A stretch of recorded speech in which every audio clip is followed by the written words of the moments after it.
Welcome to the Late Night with Chalky podcast. I'm Jay Late Night Larson. And I'm Lyndon Chalky Cabellion. In each episode, we will be talking to different surfers and surf shops to learn more about them and their passion for surfing. We will be diving deep into their experiences as well as their involvement and contributions to their local communities. Be sure to check out our website and Instagram feed for updates on future shows. Thank you for your support, and we look forward to sharing these great stories with you. WaveKey was created by Brad Gerlach to help improve your surfing. WaveKey is a land-based systematic surf training method. For all surfers, for all levels. Check out wavekey.com. That's WAVEKI.com. Pada Sushi, a new sushi place here at the Albertsons in Newland Center. Your go-to spot for grab-and-go sushi, handmade, fresh daily. You can get all your favorites or get something custom. And make sure to stop by on Fridays for the $5 special. Pada Sushi. At Albertsons in the Newland Center off of Beach and Adams. Foo Wax. The wax that's found under all of the best surfers on the planet. You mean Late Night? Always under my feet. And Chalky? How do you think I pull those big airs? And Layback Lars. And those laybacks. Wait, whoa, we're not doing the 90s again, are we? I don't do those anymore. Foo Wax, the best wax in the game. Foo Wax. Bonsai Balls. They only use real Asahi, not like all those other imitators using sorbet full of sugar. Yuck. They also get their honey and bee pollen from a bee farm. Healthy and delicious. No processed honey. What also makes them amazing is that they roast and make their own peanut butter. Damn! They've got 7 locations. And download the Bonsai Bowl app to skip the line. Order ahead. Bonsai Bowl. Healthy, delicious. Caliente Southwest Grill. Healthy Mexican food featuring local organic ingredients. They also have great salads, vegetarian and gluten-free options. Wow. Yep. Don't they also cater and make party packs? They do. They have all your needs for all your events. Nice. Visit calientesouthwest.com. Or go to the restaurant in Costa Mesa off of 17th Street. Caliente Southwest. Ashland Hard Seltzer. Crafted in San Diego. It's an adult beverage built for all walks of life. Bro, you've had it. I've had it. It's delicious. It is so good. It's refreshing. Only 100 calories, all organic, no sugar, also gluten-free with 0.0 carbs. Hashtag enjoy cold Ashland hard seltzer. There is a saying that you don't stop playing when you grow old, but rather you grow old when you stop playing. Iconic Life is an adventure-driven company that seeks to embrace life to the fullest and to never stop playing. Check out their natural hemp CBD products that help those that believe in that philosophy. Check out iconic.com. Spelled IKANIK. Again, iconic.com. Or on their Instagram at Iconic Life. North Shore. Boarding house. Boarding house. With that Fuller and those guys. Yeah, did that already happen, or is that? That had already happened. So they were going to go. So this was just to paint the picture of what it is. You remember Laguna Beach? Yes. Yeah. Same producer. The OC Hills? The Hills? Yeah, same producers, Okay. same crew that did that. I didn't know that at the time. I walked in there and I was just looking around, and there's people like filling out forms, and some chick comes up and is like, "Hey, do you want to like fill out a form and audition?" And I was just like, I don't audition. no, I saw all these people who were auditioning, and at the time, you know, when you grow up in Hawaii, you know, especially like this, you get a little thicker skin, and you do get a little bit of the local mentality. You know, it's just how it is. You live there, and a lot of people visit, and then a lot of people move there for 2 years, and the next thing you know, they're like, "Oh, fuck it, what's up? How's it going?" Yeah, and you're like, "Dude, you're from Michigan." Like, I grew up here. I don't speak pidgin. So good to hear. So, and that's a real thing, you know. Yeah. Like that is something that Hawaiian local culture has as the part of their identity, and even though I grew up in Hawaii, I feel like that is theirs. I can speak it, I can understand it, but that is their thing, you know. I'm not going to go put on this fake thing just because I grew up. Want to there, fit in? Yeah. So I walk in and there's a bunch of like, I call them transplants, like filling out all these forms, and I'm like, oh great, like these guys are gonna like audition for now we're gonna have to deal with all these transplants filming a show about a reality show. And they're not local, like And they're not local, you know. So I was kind of asking the chick, and I was getting the intel of like what's going on. I'm like, well, all these people you have filling out forms aren't from here. So like, do you want to come out to a bar tonight and I'll introduce you to like all the real people? Deal? Yeah, that's epic. And she was like, yeah. So we went and got, went to Chemo's, and a bunch of the boys were out and got drunk and hung out. And next thing I know, she was like, yeah, like we want you, and picked a couple of the other guys out from that night. Like, we want you on the show. How funny. Like, killer, you know? Like, who else? But we're gonna, Did you tell them bring you in did Dogtown? Yeah, they knew all that. They knew all that. Yeah, you got to carry some weight. Yeah, you got to carry It's some like, weight. so why should I go to Chemo's tonight? Bitch, I was on Dogtown. hey. Better yet, what kind? Wait, what? You were on of Dogtown? Bitch, I was on Dogtown. what kind of Hollywood broads are you bringing over to the island? Yeah, can I get a SAG contract for this? Like, no, and it Want was some medicinal weed? no more of that. Here, let me run it by Heath Ledger really quick. Let me see if this is a good idea. So that's how it started, and Is your dog for real? He's for real. He's crazy. That was He- Mr. he- Snuggles. he's telling me it was a bad idea. Even he knew. One season. One season, and How fun though, right? it was a scripted reality, so I can basically explain how that works. Like, it's essentially kind of like this. Like, hey, we need you and this person, and we're gonna have you guys shoot a scene in the ocean or down at the beach. And when you get down there, they kind of just feed you topics, and then you just talk, you know. And if you say something they want and they want it again, you have to say it again, and that's kind of weird. Yeah. But that's Elaborate, like sometimes, like, hey, Yeah. Can you tell us more about that? Yes. And then they have like people in charge of the storyboard who realize that like, oh, you have a girlfriend and your girlfriend doesn't like this girl. So then they start putting you and that girl in scenes together all the So time. it's a loose script that gets fine-tuned as it goes. And then you add in booze. That's crazy. But you can't add in booze technically legally. Yeah. So I was one of the only guys over 21 on it. And so what they were doing was buying prop surfboards from me, but they would just hand me cash, and I would go buy a keg, and then I would bring the keg to the beach, and then we would just have a party. You want people to get loose?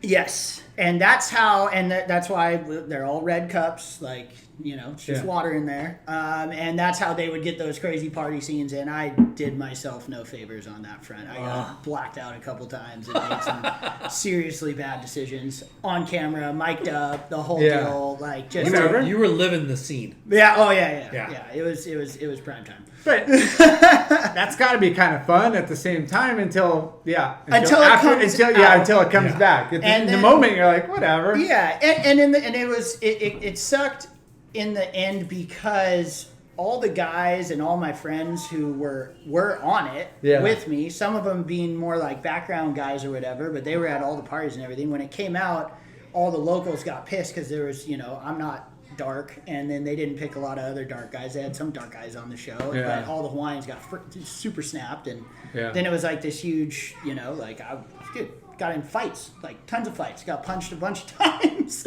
and you weren't spreading the love to the looks. Or it's not just look bad. In that sense, it looked bad. I did take like a good portion of what I made and held a fundraiser to raise awareness for a skate park in Lahaina, which did eventually end up getting built. Yeah, and I have that on here too. Super proud of that. Like, that was rad. That skate park is insane. It's that saying, you're damned if you do and you're damned if you don't. Yeah, right? But that's kind of been a little bit of my story. Like, I kind of just went for it, and you at least you went for it, I guess. I mean, if everybody had a if everybody had crystal balls, we probably wouldn't have made a lot of decisions that we made. But at the same time, it builds character and makes you who you are. And if you don't regret it, then you're going to make better choices moving forward. Like you can't. Oh no! You cannot No, live, it was an experience. But being filmed. Yeah. Did you get paid? When you're ham boned? Did you get paid? Got paid, not much, because it's reality. Yeah. You don't get paid a ton. But it's funny how these things have. But it would have. The payday would have been if it went to a second season. Yeah. And it did have really good ratings. Like it did really well. But they didn't want to deal with all the drama that, doing it in Hawaii. Afterwards. And what also didn't help us was at the exact same time, another show on MTV was filmed on the same side of Maui. Shut the Not even kidding. Lost? What? No, it's called Living Lahaina. And it was about this surf school over there. And that one was, I do, these guys are super cool guys, but they were all transplants. And then... So you had two running parallel at the same time. And people were just freaked out in Hawaii. Like, this is not You're ruining Hawaii. our... Well, according to everyone, like, I was just the worst, So it was a bummer in the end, the reaction, but it was an experience. Yeah. And you know what? Lahaina has a skate park. And I so feel talk about that, your of involvement, because you came from skate, Obviously you're a surfer. There was no skate park over there? No. So we skated Lahaina, because I would, like I said earlier, I would always skate here in the summer. And when I went back home to Maui, it was like, okay, back into surf. But sometimes I was just so psyched on skating. And we had a little crew that was stoked on skating too. And in Lahaina, there's not always waves because it's South Shore. Yeah. So we would go skate in Lahaina. And there was nothing, dude. I mean, there was like a 7 stair, and there was like bushes everywhere, and it was out in a portable building. There was a couple ledges. You get chased out by security guards. I mean, so you did that kind of skating? Yeah. I did like a 9 stair rail when I was 12. Damn. Yeah. I can get you guys all that stuff. I'm pretty proud of that stuff. Yeah. When you weren't worried about missing the surf contest because you're going to get hurt and roll your ankle or something, like you're just sending it. Full send. Yeah. If I twist my ankle, it'll be fine. And you didn't even know better. Like, dude, I hear that from the girls all the time. We were skating vert. I don't want to hear about back then. Like me and my dad used to do doubles runs on vert and everything. Like I used to do frontside airs on vert. It was. Yeah, but you're talking street skating, like. Oh yeah. Gaps, stairs. I've done, I think, what was it, 11 or 12 stair. So I was into street for a while. I was super into it. Yeah. So that was the trend at that time, though. Because vert skating, you can wear knee pads and slide out of anything. Yeah, exactly. But when you're skating stairs, oh no, you're tuck and roll. Well, even tuck and roll. It's I know, but that's. If you fall the wrong way, you're breaking something. You're spraining something really bad. Yeah. In vert skating, you slide on your knees. That's true. Everyone thinks it's way gnarlier because like ramp's huge. But you're actually it's a big slide. Unless you. Street, you get way more fucked up. You're talking breaking your fingers, your wrists, your fucking everything. Yeah, everything. Stitches on your shins because your back truck didn't catch on the ledge cracking or something. Your head open. Yeah, and I had all that happen. So you were into that kind of skateboarding. Oh yeah, dude. That was the generation. That's what was. I know. Come on. I know. This generation wasn't like, vert. They were like, his dad was a vert skater. That's what I know. No, I was hyped on Chad Muska. Was a big one I was into. Frontside flips. Awesome. Chet Thomas. Oh yeah. K Grimes. Like that was I always wanted Jamie Thomas. That was the guy. Barefoot skating. Like he was the man. Yeah, so awesome. So, we did that kind of stuff. And there wasn't a lot of it in Lahaina. And at one point, there was a spine ramp that got built. And it was one of those older ramps that there's not a lot of them now where they, instead of like masonite or skate light or even birch, it was like steel, sheets of steel. Which, it's so fast and it's so awesome to skate, slippery, but it gets really hot, too. Oh, yeah. Hot. But also, it turns out those sheets of steel are great for repairing, rust holes in, some Mokes, off-road truck. So the ramp was there for a little while, and then the Mokes started taking the friggin' steel out and repairing their trucks with it. So that was the end of that ramp. But what happened, and it was cool. We used to go like take chicks to make out there, and it, that was like our spot. Like you're ramp, you're all hidden and stuff.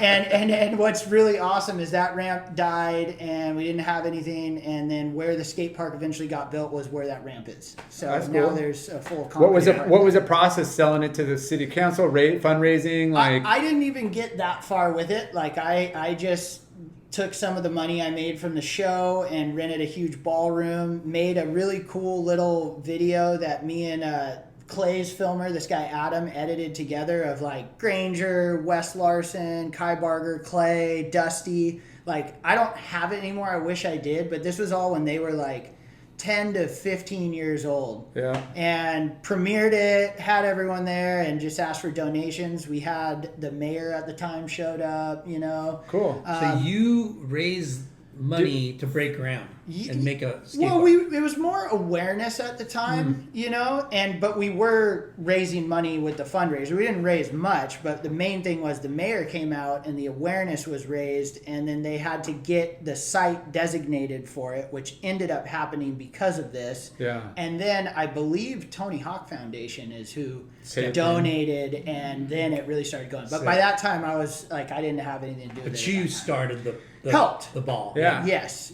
Got the And ball That's awesome. rolling. I was super proud of that. That was Yeah, really cool. good. I mean, could you imagine going and rolling the clock back and being 10 and having a killer skate park right there? I Oh mean, my God. Well, some of my buddies I graduated with have kids, and a lot of guys in Hawaii have kids pretty young. So I'll see clips of their kids skating that park, and like that is Yeah. fucking awesome. It's rewarding. Yeah, We I live love in that. HB and we don't even have public parks here. It's weird, right? Freaking- But you guys had the original public. Yes, we Remember did. that one? Yeah. Yeah, with the High tiny school. little rail Yeah. and then the round ledge. Yeah. And Wee Man used to always skate there. Yeah, and they didn't upgrade it. It's Yeah. weird how things happen and then all of a sudden it's Yeah. erased. Yeah. So going back to Body Glove, obviously Body Glove's making a huge push in surf. They signed J.O.B. He's kind of Yeah. coming out with what you started with the YouTube kind of vlog. Yep. And then he takes off and gets the support from Red Bull and it's going off. That was You get awesome. some cameos, like Yeah, totally. You know? When J.O.B. joined on, it was myself. Lostness was gone already at the time, but Yeomans was there. And they didn't really have like a marquee guy, Yeah. Like we were good athletes and we knew the drill. We knew what to do. We Yep. could go bro out and surf and whatever. But we needed that marquee guy. And I remember Scott Daly called me up and he's like, hey, what do you think about Jamie O'Brien? I'm like, dude, yeah, 100%. Like, Yeah. Get him on. And he joined on, and then it kind of became him, Anthony Walsh, who Yeah. is just the gnarliest guy ever. Like, for sure. dude.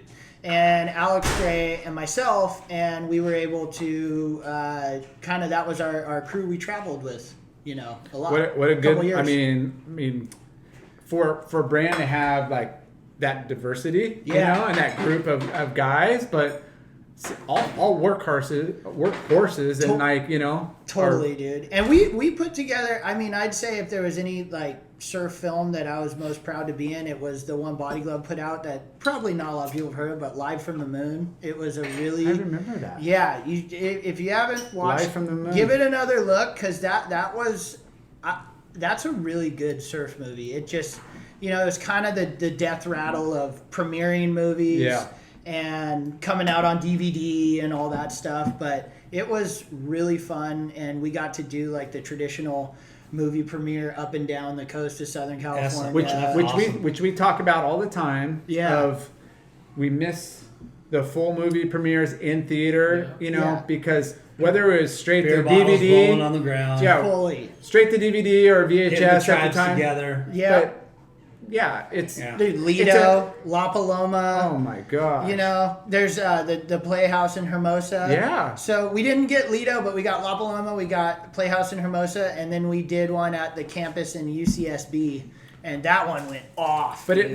That was awesome. those tie back to, hey, we're gonna get the stars of the movie, which are all sponsored by the companies that are in all the local surf shops, and they're gonna go and do a little pre-party or signing or something. Yeah. And it's good for all ages most of the time. It's obviously, like there's obviously after events, but we've been throwing out that idea that we're going to do a late night with Chalky movie night somewhere. Yeah. Dude, well, if we get our park done in time for that, Yeah. or even after, and you are doing another one, Yeah. that's the kind of stuff we want to do out there. At least I want to do. I know Kalani does too. And that's an incredible venue to be able to Dude, showcase on-site talent to Live from music the to Live from the Moon was a good one. The I got other it. good one Body Glove we did together was, you remember Transworld doing the Imaginariums? Yeah. Yeah. So we won that 2 years in a row,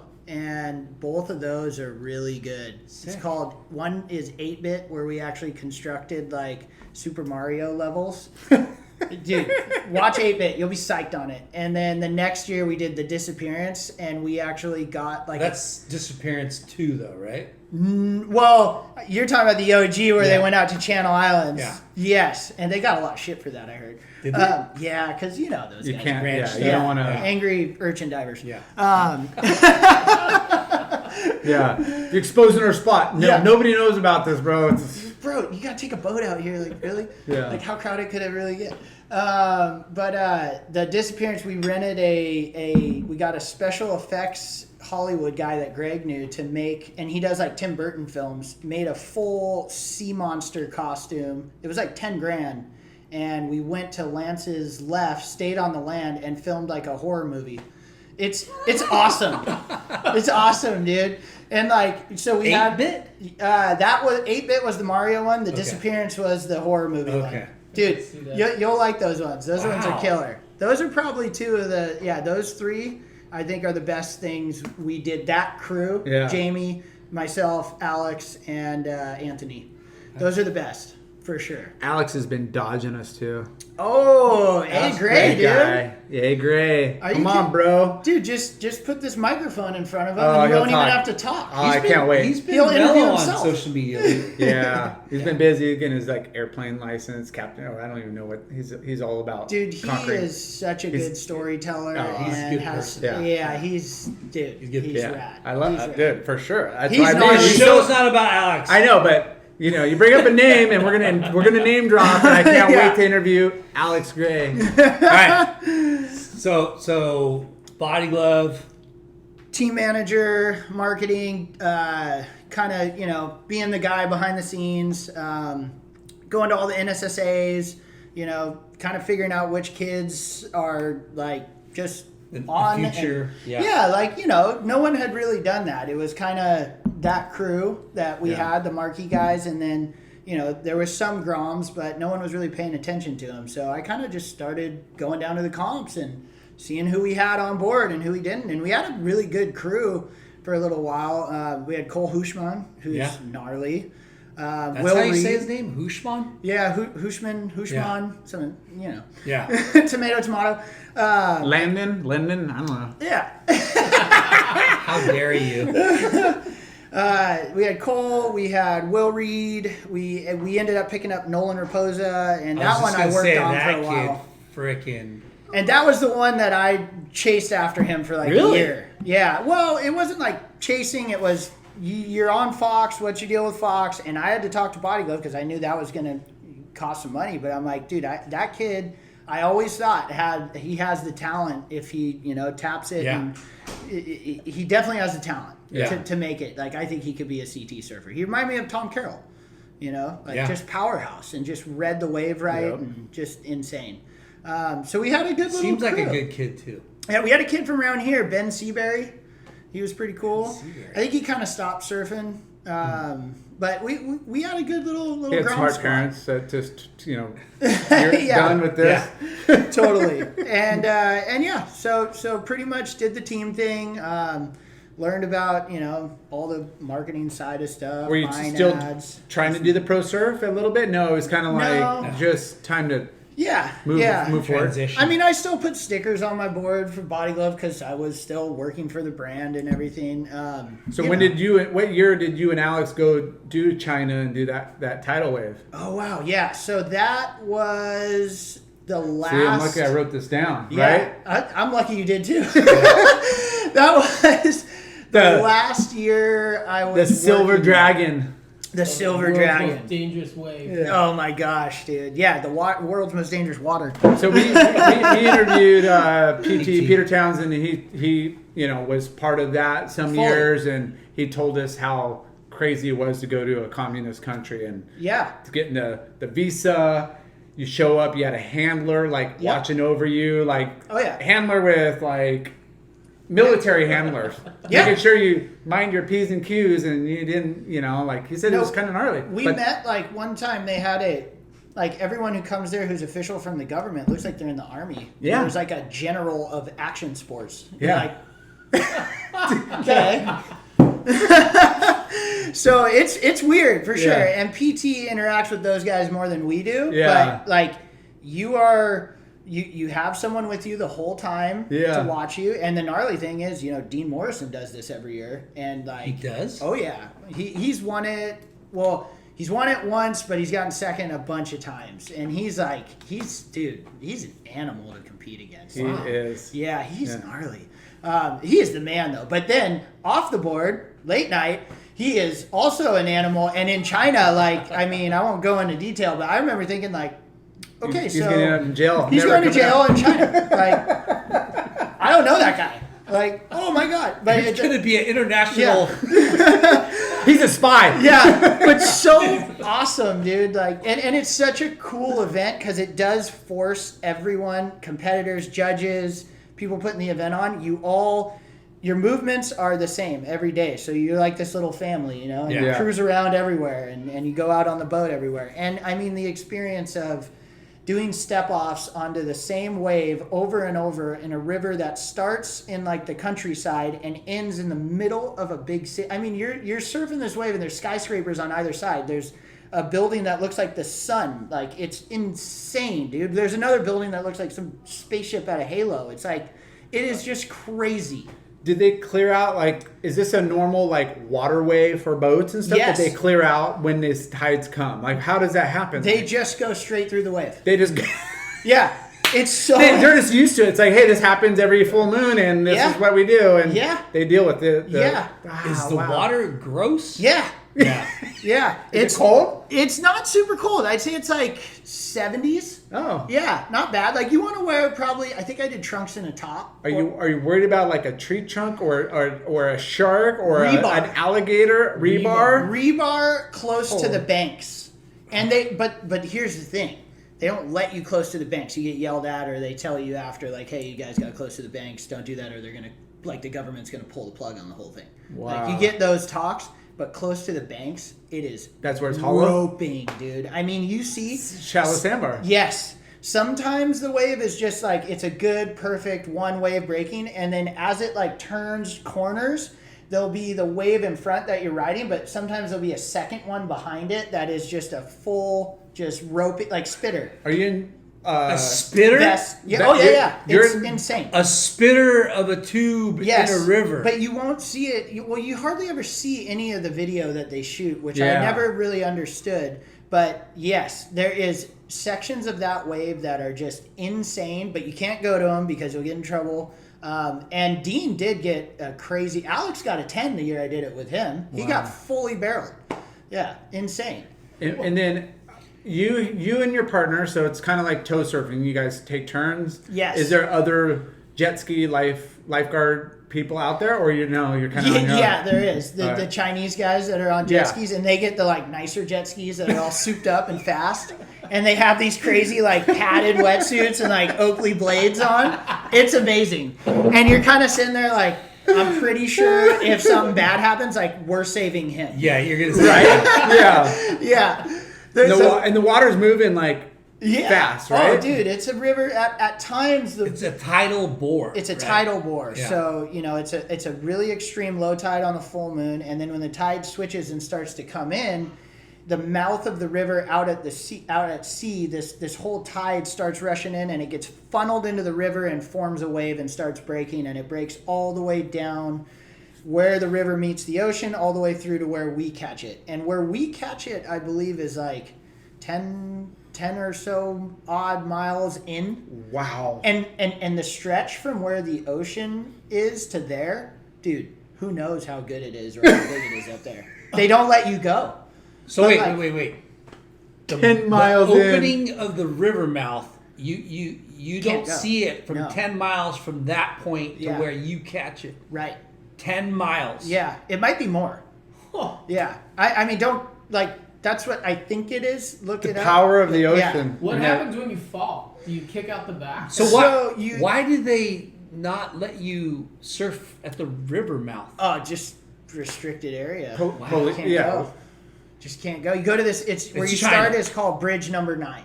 So you go out and there's this giant bridge. It's like a freeway, and that's where you're waiting for it. And you're sitting out there under this bridge, and you can feel it. The river starts to pulling Sucking way out. more, and then you kind of hear it, and then you see it, and it's just a big wall of white water. It's like, and then right before it gets to Bridge 9, it hits deep water and just turns into a wall and like reforms, and then it's on, and then you just start going. Like one guy jumps off, rides the wave. Sometimes, I mean, you can ride as long as you can handle, but your leg, you know how it is. Your legs start And burning. what kind of board are you riding? Shortboard or You- just something a little bit more grovelly? Yes. Because it's flat. It's slopier. You know? Yeah, it reminds me a little bit of like that inland place in Austin. It really does. But like way bigger. way bigger, and just the way You gotta stay. You can't go too far out of the whitewater. You gotta Right. stay in the mix. right, and it's fresh water, so Yeah. less dense, so you're not as buoyant. That's crazy. And yeah, I would do like epoxies usually, Yeah. but where it starts out at Bridge 9, like one of the years we did it, I mean, dude, it's almost double overhead where That's it starts, crazy. and it What a slowly trip. gets smaller. And the gnarly part about, to answer your question, when you fall, you pop out the back or you kick out, and then whoever's driving has to go pick you up, and then you got to get back in front of it. so you gotta race. And depending on what it's doing, because sometimes it's just whitewater from bank to bank, and you're waiting for it You're to on the reform. back waiting for it to hit deep water again. You just send. What? You just send, dude. It's so gnarly. You just go over the whitewash. Uh-huh. Hopefully you don't pearl. right. Too hard. And we did. The year me and Alex did it, it Oh, got... he sent it for sure. Oh, he sent it. First thing, he picks me up. I think I fell. I think Dean burned me out on the first, at Bridge 9.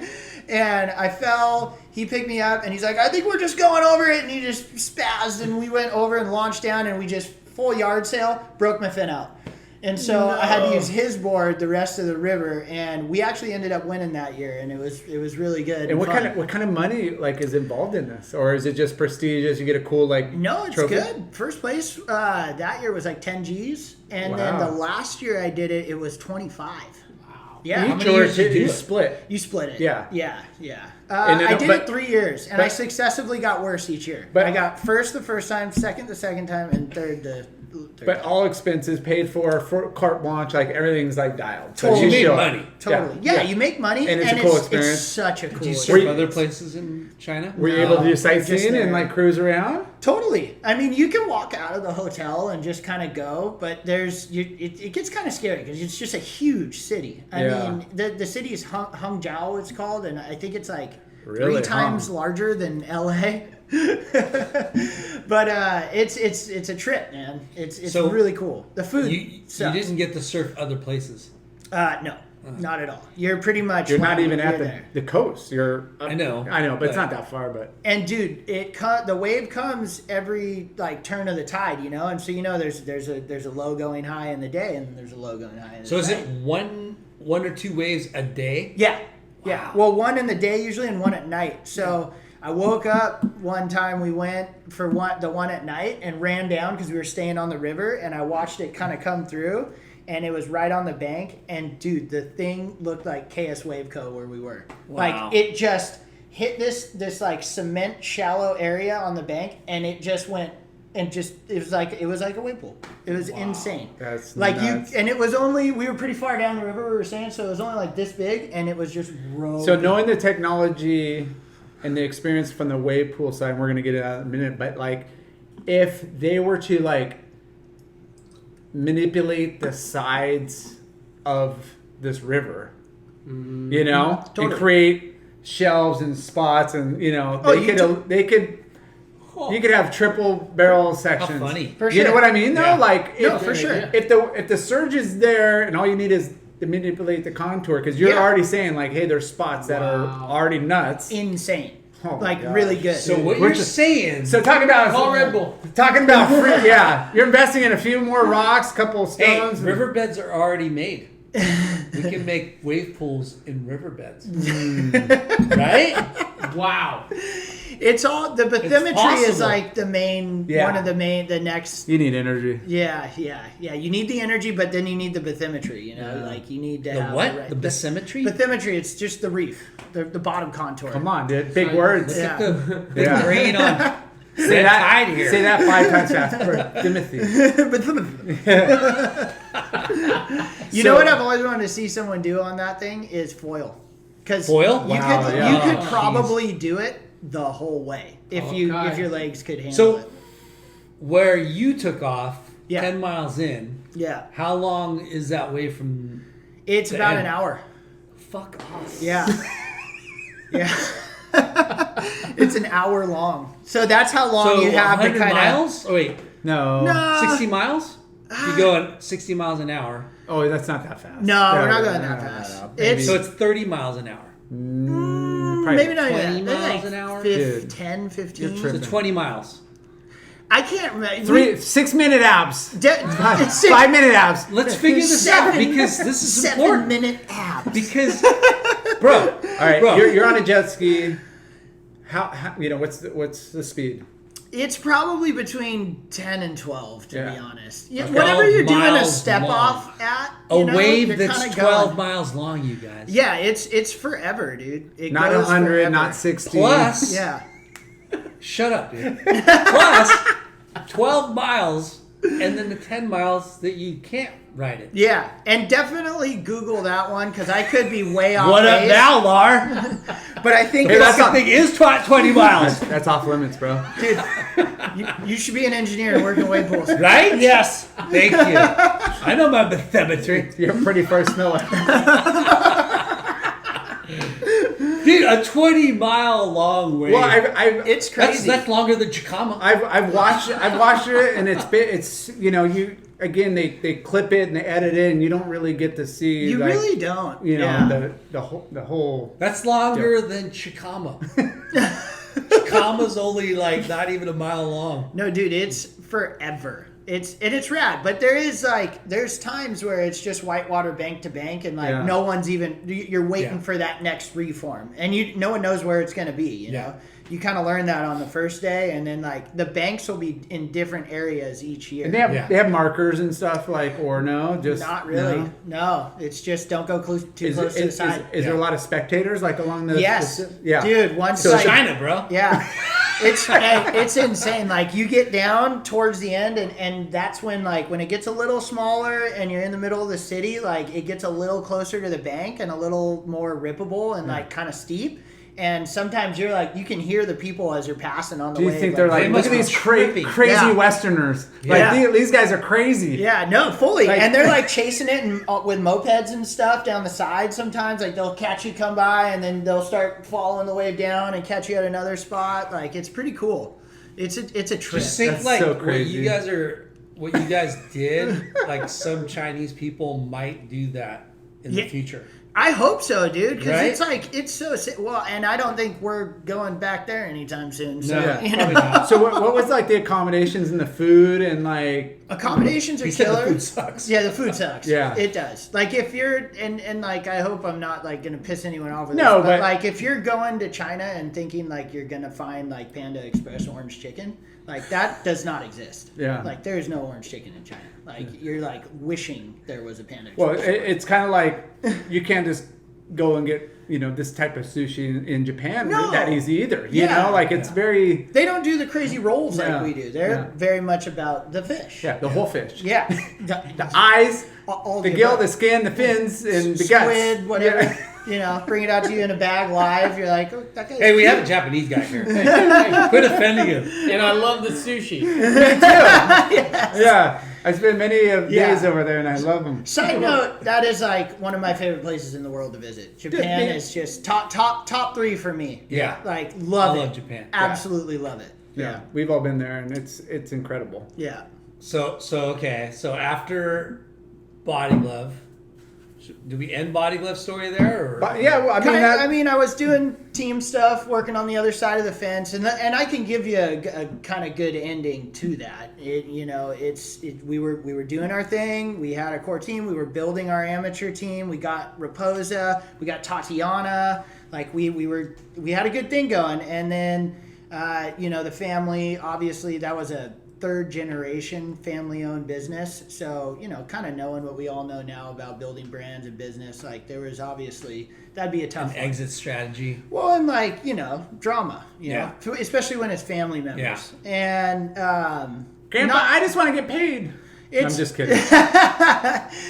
You said it, I didn't. But, Tracy, I love you, bro. But and I don't blame them at all. It's they had to make a decision.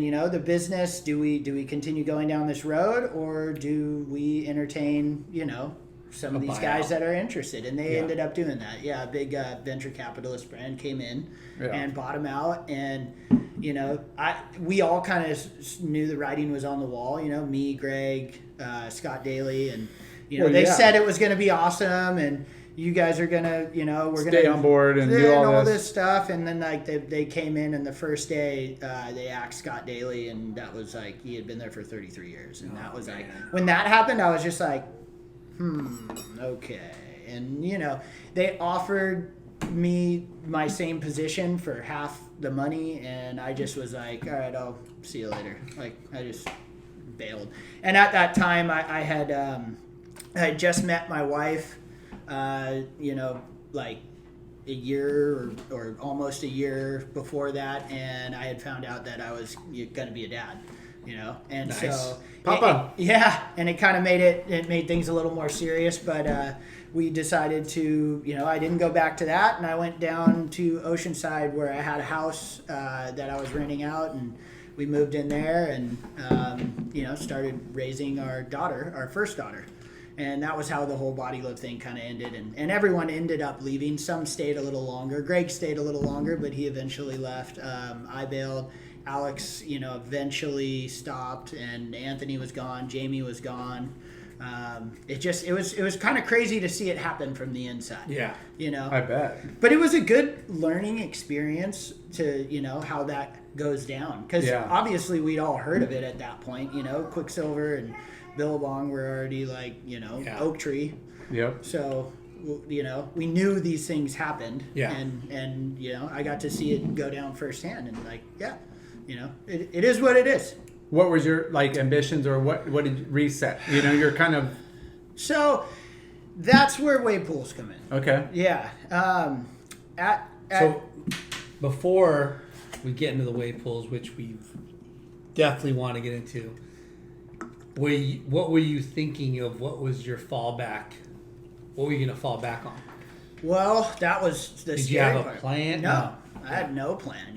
There was. Well, that's also when I kind of started trying to re-engage with the stunt community, as and I knew that work was kind of like gig work, and that's great. Paid well, but it wasn't consistent. Yeah. Not consistent. You kind of got to build up to be doing that full time. But it was definitely something that. I had contacts in, and I could do, which I did start to, and thank God for those guys and the fact that they hire me, and and they're great people. Like it is like a little family. It reminded me of a little bit like a surf team, which is so cool. So started kind of getting as much of that as I could, and when it happened, and I actually ended up starting to do some marketing for a sunscreen brand that Jamie was writing for, which was called. Is that the one I kept getting those Instagram? You definitely did promo. What is it, sir? Tropic Sport. Tropic Sport. When I signed on, it was Tropic Surf, and I really liked the product. I never really. Sorry, Tropic. I never really liked the brand. What a great ambassador, though. The guy that needs it the most. Yeah. And the guy was really cool, and it was one of the first reef safe sunscreens that nanotechnology that exactly. It doesn't absorb into your pores, and it doesn't have any of the chemicals in it. And what I liked about it was it didn't ghost your face, and it didn't smell.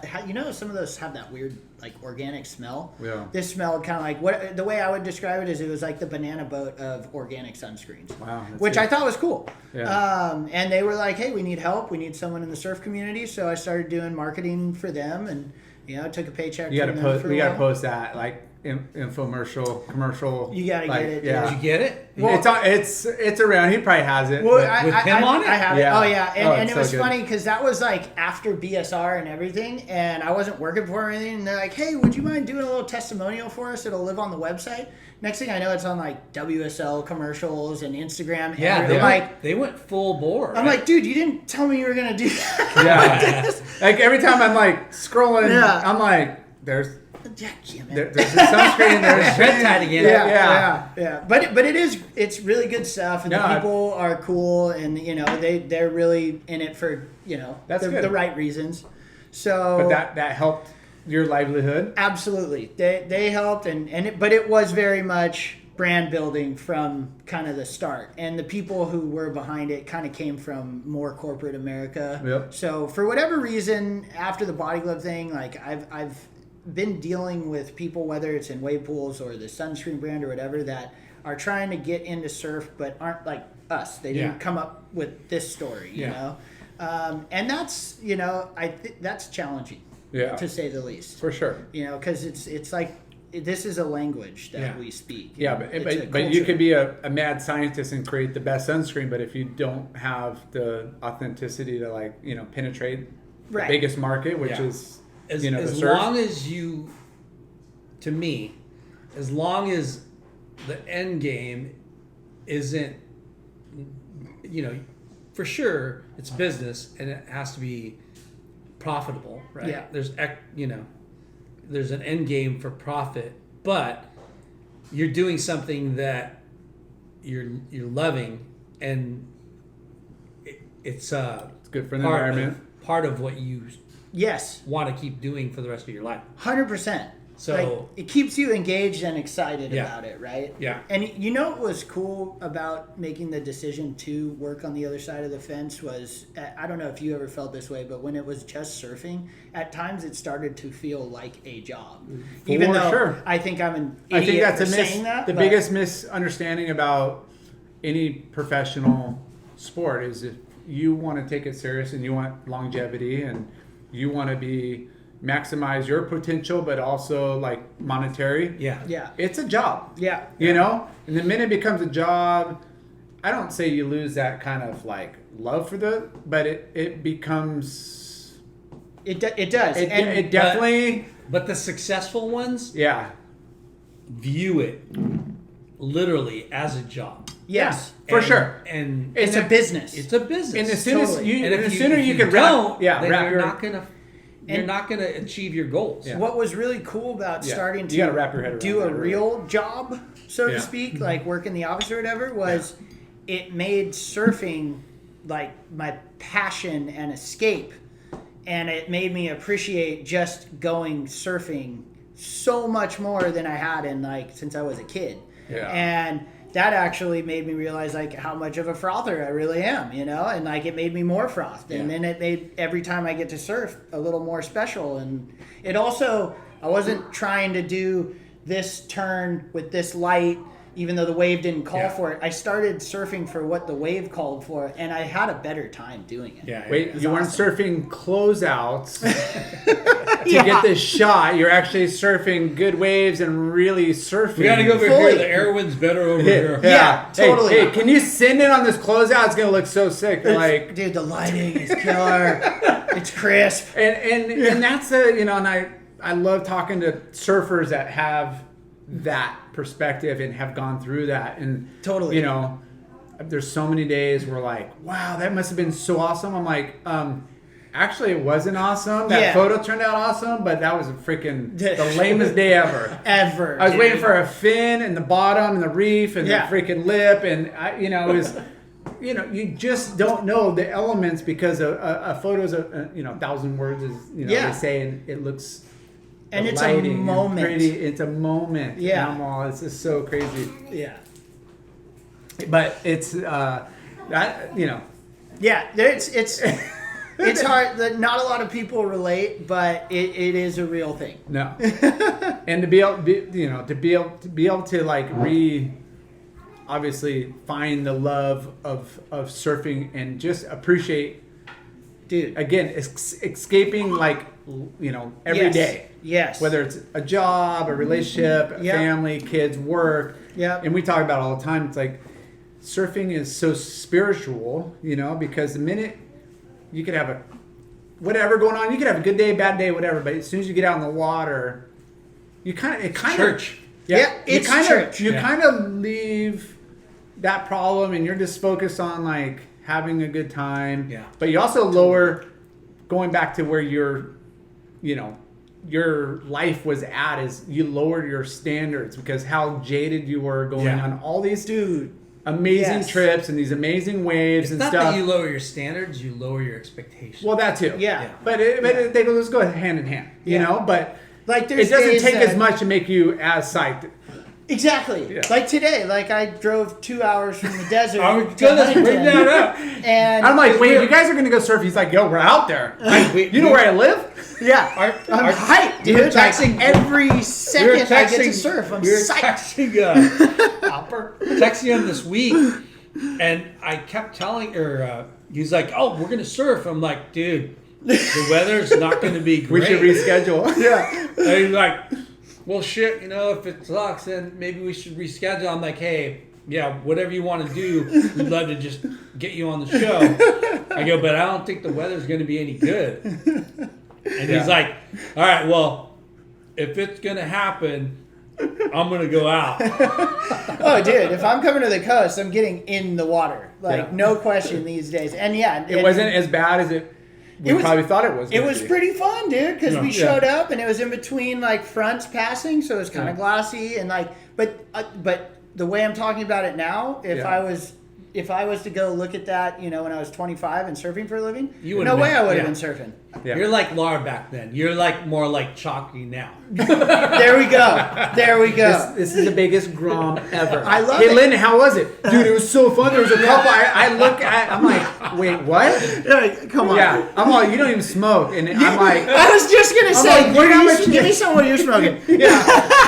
Oh, it's so funny, but that's the beauty of surfing, and it doesn't matter what your caliber is or your background or experience. Like the minute you get into that water is Totally. again a release in your sight. 100%. It is therapy. Yeah. And that leads into wave pools pretty well because that's how I approach the wave pool experience. So It's like, before we- this is people's medicine. So before we talk about your BSR and Palm Springs Adventure, what wave pools have you surfed prior to those? Typhoon Lagoon. That's it. You surfed Typhoon Lagoon in Yeah. Japan. And that wave, Florida. Disney, Yeah, Florida. So that wave looks fun. It looks good. I thought it was the sickest thing ever when we got and the first time I surfed it was Quicksilver Days. Yeah. We ASR? did Pro Staff. You remember Pro Staff? It what Expo. Oh, yeah, Surf Expo, it's the same and difference, McKnight but- rented it, and like coolest thing ever. We did the peak setting, and then at the end we got to do it right.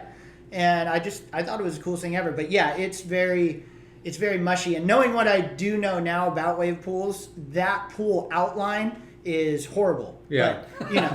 But, but they're not going for a high performance wave. Right. They're trying to stuff 400 people bobbing up and down. And It's a trip. I watched a lot of old videos of that, and it's like, whoa, like it looks kind of good. It looks kind of fun. I bet you there's ways to sequence it that you could actually make it better than I'm sure it's ever been. Yeah, but that's always been the thing with wave pools. There's never been, and that even still, like I fight with the technology there's never been a CHO. Never been a CHO. At any of these wave pools? Never been a chief CHO. hydro officer? Let's go back to Oceanside. You just had a Go kid. talk to the Cho. You just had a kid, right? Had a kid, went to Oceanside. You were wondering what you were going to do next. Yeah, and I was. You were starting to get back into stunts. Yes, Starting to do that, and I had known about these guys from our time at Body Glove, but this company, American Wave Machines, and they produce a sheet wave that is what they were pushing, which is like a flow rider, right? So that's a sheet wave. They call it a sheet wave. They call it a static wave. I think for your audience and this purpose, it's a river wave, right? Okay. Stationary wave. Not like a... What the fuck is that place called? Flow rider. Flow rider, not a flow rider.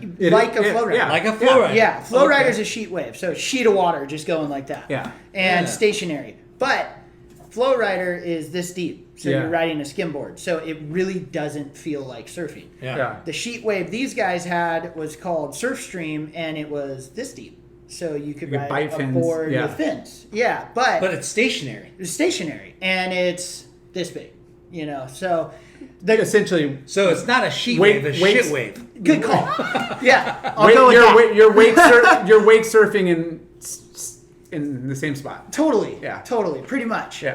And it was still really cool because it felt more like surfing, and you could get a little tube on it and you could come out and do airs. And one of the family members, the owners of Body Glove, Robbie Maestro, was super into these guys because he was just a fan of like, hey, this is a way to bring surfing inland and stuff, And I was like, dude, I don't know, man, but turns out I think he was definitely on to For something. sure. It was just this evolution of it wasn't, the real deal. But they had the sheet wave. I had a relationship with them because we went and surfed some of their facilities, one in Sweden, one in Peru, and just, help do some marketing content. One on the Carnival cruise. No, I'm just kidding. No, that was Flow Rider. That was Flow I'm just Rider. kidding. I would have done it. Yeah, Man. It was yeah. awesome. Those trips were cool. Like, Yeah, just no, go you- and surf a stationary wave and party. It was fun. So was that technology the other, not flow wave, but Waveguard? No. Wait, no, it wasn't Wave No. Garden. That's a whole different. I know, company. but was Waveguard already out? Yeah. No, not yet. Oh, really? No, Even in England? I hadn't seen them yet. No, Oh. not yet. This was pre. Because And Waveguard is a pretty rad technology. Oh, yeah, right? totally. It's more Totally. like surfing and better than Typhoon Lagoon. 100%. They have two different ways they make the wave, but I can get into all that. Let me.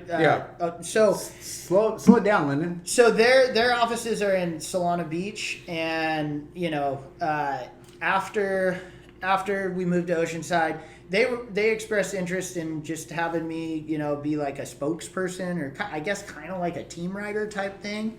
And I was like, yeah, absolutely, that'd be cool. American Wave Co. Yeah, so I went down to their office, and they had their little all these techs have scale models, Yep. right? So that's just like a tiny version of what you want this big wave pool to do.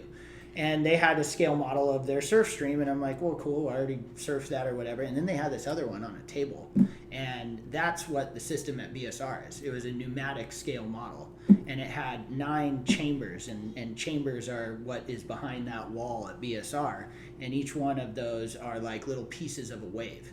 So they have one of these scale models in their office, and they're like, yeah, this is our like traveling wave system.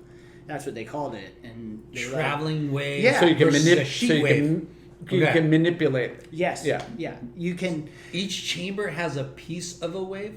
just think of the chambers as pieces of a wave. So the more chambers you have, the more pieces of a More wave variety. you have. So and it goes puh, puh, puh, and then it yes. forms. So what you can do with the it's called an HMI, a human machine interface. It's just a fancy way of saying a giant iPad. So with the iPad that talks to the chambers and the equipment that controls what those pieces of a wave, you can tell it when to fire and How in what strong. angle, how strong, how small, all the different settings, all the parameters. A really good way to think of this if you're a surfer is, when you call the buoys, Yeah. and you have your interval and your period and then your swell direction, your degrees. Yeah. Like imagine if you could just put in those numbers, and certain Breaks have certain figures. numbers. Yeah. And when you have a pool and then you have this system that you can control the buoys, the numbers, you sit there and punch in numbers and you find different swell directions and angles and heights that interact with your bottom contour, bathymetry, and you get new waves. and different Wow. waves. And so it sounds really complicated, but if you surf like we do, and you know that, you know, you've watched the same wave break in the same spot your whole life, like Huntington Pier, but, you know, every day. What's the best wave? What's the best direction? Yeah. And when, you know, like, Yeah. And you've seen Huntington Pier on days with really weird conditions do things where you're like, whoa, this is Huntington Pier. So you know it's all possible to produce different kinds of waves at the same spot. Yeah. So all you have to do is and all you have to do is figure that out. Direction, blah blah blah. Yeah, and it's not hard as a surfer. You know, when you see one that kind of mushes out, you're like, oh man, if that kind of bent in a little more, that thing would have bowled out. Cool. Well, just make it do that. Lower tide. Yeah, exactly. If you had a little bit more sandbar. Exactly. So they show me this thing, and they start pumping these little waves out. I'm like, holy shit! Like, you see, like how big would this be? And this has only been mocked up, and it hasn't been. It's on a scale model about as big as this table. So this is just in conception. Yeah. They haven't put it into like full scale. No. And No.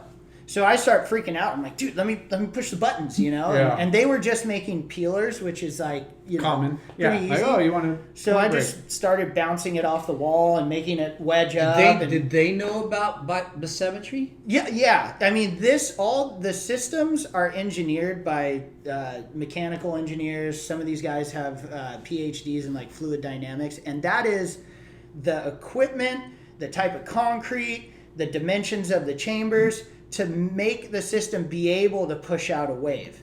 But They need it's kind of like someone who builds. This is the best analogy I think I've come up with. It's like they build the piano, I play the piano. I like that. That's how it is. I like that. Fucking genius. Super. That's a great analogy. And I can't build the piano. Like, Yeah. I don't know how to do Yeah, that. they know how the sounds and they know all the back end side. Did they have the technology before the Dubai wave pool that Dion surfed? So this type of technology is a pneumatic technology, and what that means is it uses pressurized air to pick up and push out the water that are in those chambers. So pneumatics are actually the oldest way of making a wave in the wave pool conversation. Like the pool in Palm Springs, before we ever did anything to it, was a pneumatic pool. This is just the next evolution of pneumatics with sophisticated software and, you know, crazy panels that talk to these giant blowers. So like the old Palm Springs pool, the blowers were like yay high, you know, I don't know, what's this, 3 feet by 2 feet, and there was 4 of those. Now we have 8 blowers that are like 6 feet high by like 10 feet long, and those things push out 300 horsepower of pressurized air when they spin those wheels, and you control each one of those 8 blowers with that HMI thing that I was talking about. Can you control the opening, or you just control the power and All of that. All of it. All that. And that's for each chamber. We call them on the American Wave System calls them chambers. Yeah. Surflock, which is who we're using in Palm Springs, they're called caissons.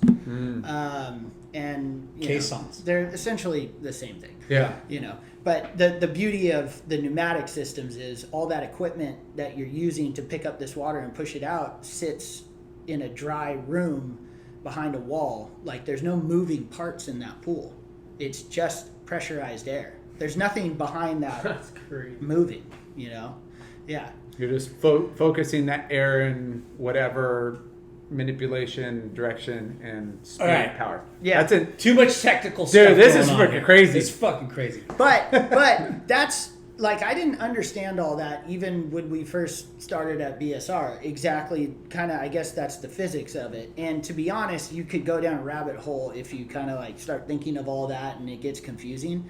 Reality is, you look at, you know, what this setting does to the water coming out of that chamber or caisson, and as a surfer, you just assess, is that a good wave or not?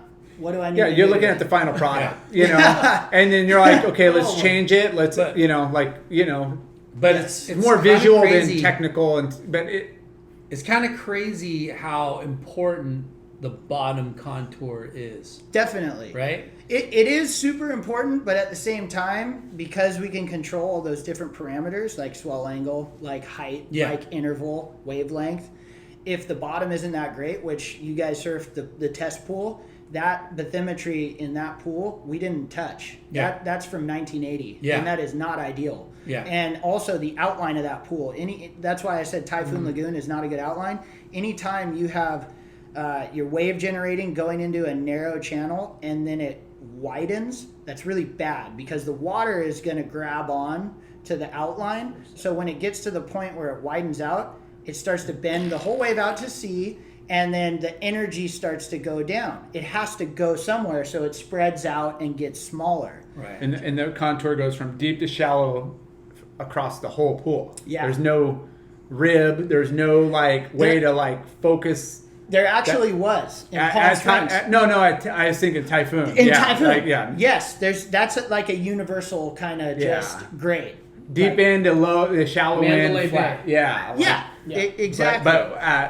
But at Palm Springs, it had a little. In the test pool, it had basically a sandbar that was set up to be just right, really. But my favorite wave in there we were able to make was the left, because it had a really good section. We were able to make it section up on that bank, and we were able to manipulate that water with all those deep settings. End coming in. We were able to make it break in the deep end. Like, waves should not be breaking on that end of the pool, but using all those settings that we can control, we could make it do that, which is really cool. So a lot of people want to ask the question, well, what's this technology do? What's the wave like? And when you're talking pneumatics, it's kind of like, well, what do you want? Yeah. Like, you can really do almost anything. There are certain parameters you can't control, like the pool outline. Like, I could really only make a good wave in that small space where the channel was narrow. Once it hit that bend, it would start to go out to sea. But we were able to get a bunch of different waves in that small space, and that's all due to the nature of that technology. So I didn't go to the Palm Springs wave pool yet. Didn't? Whatever, bro. You didn't? But that's where I met Cheyne. That's where I met Redtide. At the pool. Hey, In Palm Springs. how much hottest did you pay? day of the year, too. No. So it was 120 degrees. 120. It hit 122.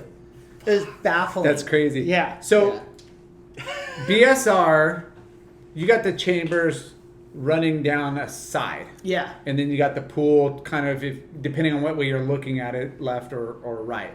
Yeah. At Palm Springs, it looks like it's coming off the back wall. Right, more like nature. Yeah. So, same technology, but what does that difference versus coming off the side versus coming off the back? So that has everything to do with the bathymetry. Okay. That is the bottom contours. Yeah. So at BSR, the chambers are here, and the bathymetry is here like this, so it's parallel. Mm-hmm. So when you want to make the right or the left, you're firing the chambers in succession. And it's interacting with this, and it's going to break kind of at a 45-degree angle, right? Yeah. Like, you're going towards the wall, but you're not going towards the wall. Yeah. And that's because the reef is kind of flat, and it just goes parallel. At Palm Springs, we're setting up the reef to where it's going to be like a V. A-frame. Yeah. And you're going to be looking at the chambers, which does, even in the test pool, it was not an A-frame, it was like that. It was a right sandbar, but seeing the wave come out of the wall and then surfing towards shore, it definitely felt more natural than BSR. That's what I was trying to get at is, in the real ocean, it's coming towards the shore. Not pulling you away, and you're like you said, you're almost in a stationary wave at BSR. So is that going to create more energy down the line? No, I'm visualizing. No, I know exactly where you're going. Because BSR is like it comes out of nothing, and you just got to visualize. You got to trust. You got to be. Yeah. Palm Springs, it looks like you might have a little bit of a down the line wall before. That's exactly right. See, I know what I'm fucking talking about, Lyndon. No, BSR, you're like, I can't see anything down the line. Yeah. But you just got to know it's coming. Yeah. Here, you take off and you can look down the line. That's cool. Which is great. But the problem with the test pool is down the line was where the outline started to bow out. So you get down the line and it was hard to make it punchy down there. So that's a function of a 1980s outline and a reef that the pitch was super steep. That's why it was so slabby. Yeah. But I heard Lyndon couldn't make a drop. Hey, I wasn't How dare watching. you. It was 120 degrees. I don't know. Do you have too many beer? hey, I'm no Figured out Mason how to Ho. alter the reef, like make a controllable reef. So they've tried that, and I Wow, do that think would that be could be crazy. like the next phase.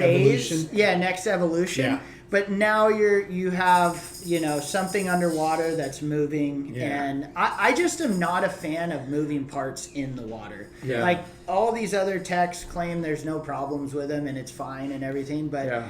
if I don't have to have that, I'd just rather not. Yeah. If something breaks, I just would like It's to like have someone be able adding to fix too it. much technology for it to have easier failures. Well, Yeah. well, if you look at Easier all the best surf spots, you look at say Macaroni's, Yeah. which is probably one of the best lefts in the world. in the world. That's a wave And pool itself. that bottom contour doesn't. Yeah, exactly. change. It doesn't change. Yeah. Right. You're just Swell direction. swell direction, size. tempo, size, Yeah. like. I think we're going to find we can do enough with the tech without the movable bathymetry for now, Yeah. for a while. And I do think that's going to eventually be there. For but, sure. But you're talking moving one of the most expensive components of these systems, Foundation, which is floor. the concrete and all that. Yeah. And to touch on that, like there's pools that had liners, BSR had a liner, and those fail. Those don't work. So Yeah. if you're in the wave pool game and you're going to Concrete. build one, do not put a liner in. Concrete. Yeah, concrete. You got to Those- put concrete. Yeah. And that's really expensive, but you're going to be stoked in the end. Like BSR, I heard, just fully concreted the whole thing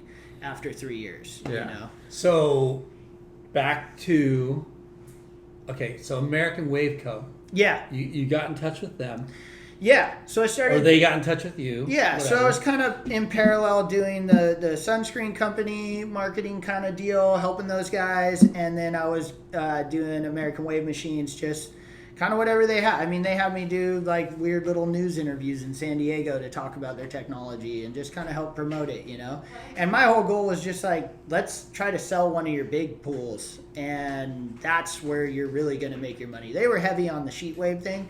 I was never really that into it. I just, whatever. Yeah, as a true surfer, I mean, it could sell to the masses and it could be something generate revenue, but it wasn't. And it's much cheaper to put Yeah. one of those in, but at the end of the day, it's like, that's kind of more of a sideshow. Yeah. So this is real deal. And so we had, a Almost few died at different, the flow rider. yeah, 100%. Those things are dumb. And we had a few different kind of guys come through the doors, and I sat at the table with a lot of them, and some of them are actually still trying to do stuff out in Palm Springs. And that's how long it takes to get these things done in California with the red tape. But one day she called me, one of the owners of American Wave, and was like, "Hey, we got a guy coming in next week from Texas. He might want to." Look at a wave pool, and I went in What's there. cool? You kind of said, "Let's sell a pool." Yeah. Right? Okay. Yeah, And then yeah, and they're like, "Whoa." He maybe cruised that- in, and by this time it was probably like the fourth or fifth group I'd sat with trying to sell these things into, and the guy who brought him in was Tony Finn. That's how he has that connection there. And I remember showing up, and dude, we got to the table, and Stuart Parsons, the guy who owns BSR, was there, and then his right Parsons hand. Construction and, Yep. and roofing. Yep, exactly. and his right hand man, that guy Royal, which is awesome. His name is Royal. And they came in, and dude, they just smelled like booze. Like they were just hung over. And they're like, "Yeah, we went out to Encinitas last night. Man, you guys know how to party in California." And I remember thinking like, "Okay, this is gonna go nowhere," you know.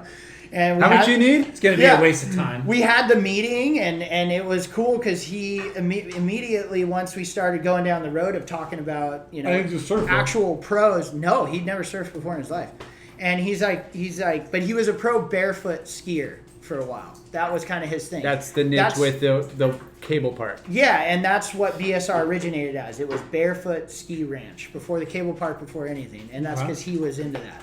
And when we started talking about, hey, you could probably have pro surfers come out, you might be able to have pro events, he was really interested in that, and he started asking me a ton of questions about that, and I was like, well, that was cool. At least he was interested in that component, because that's what I feel like this It's going to game drive has been that's missing. marketing. Yeah. Yeah.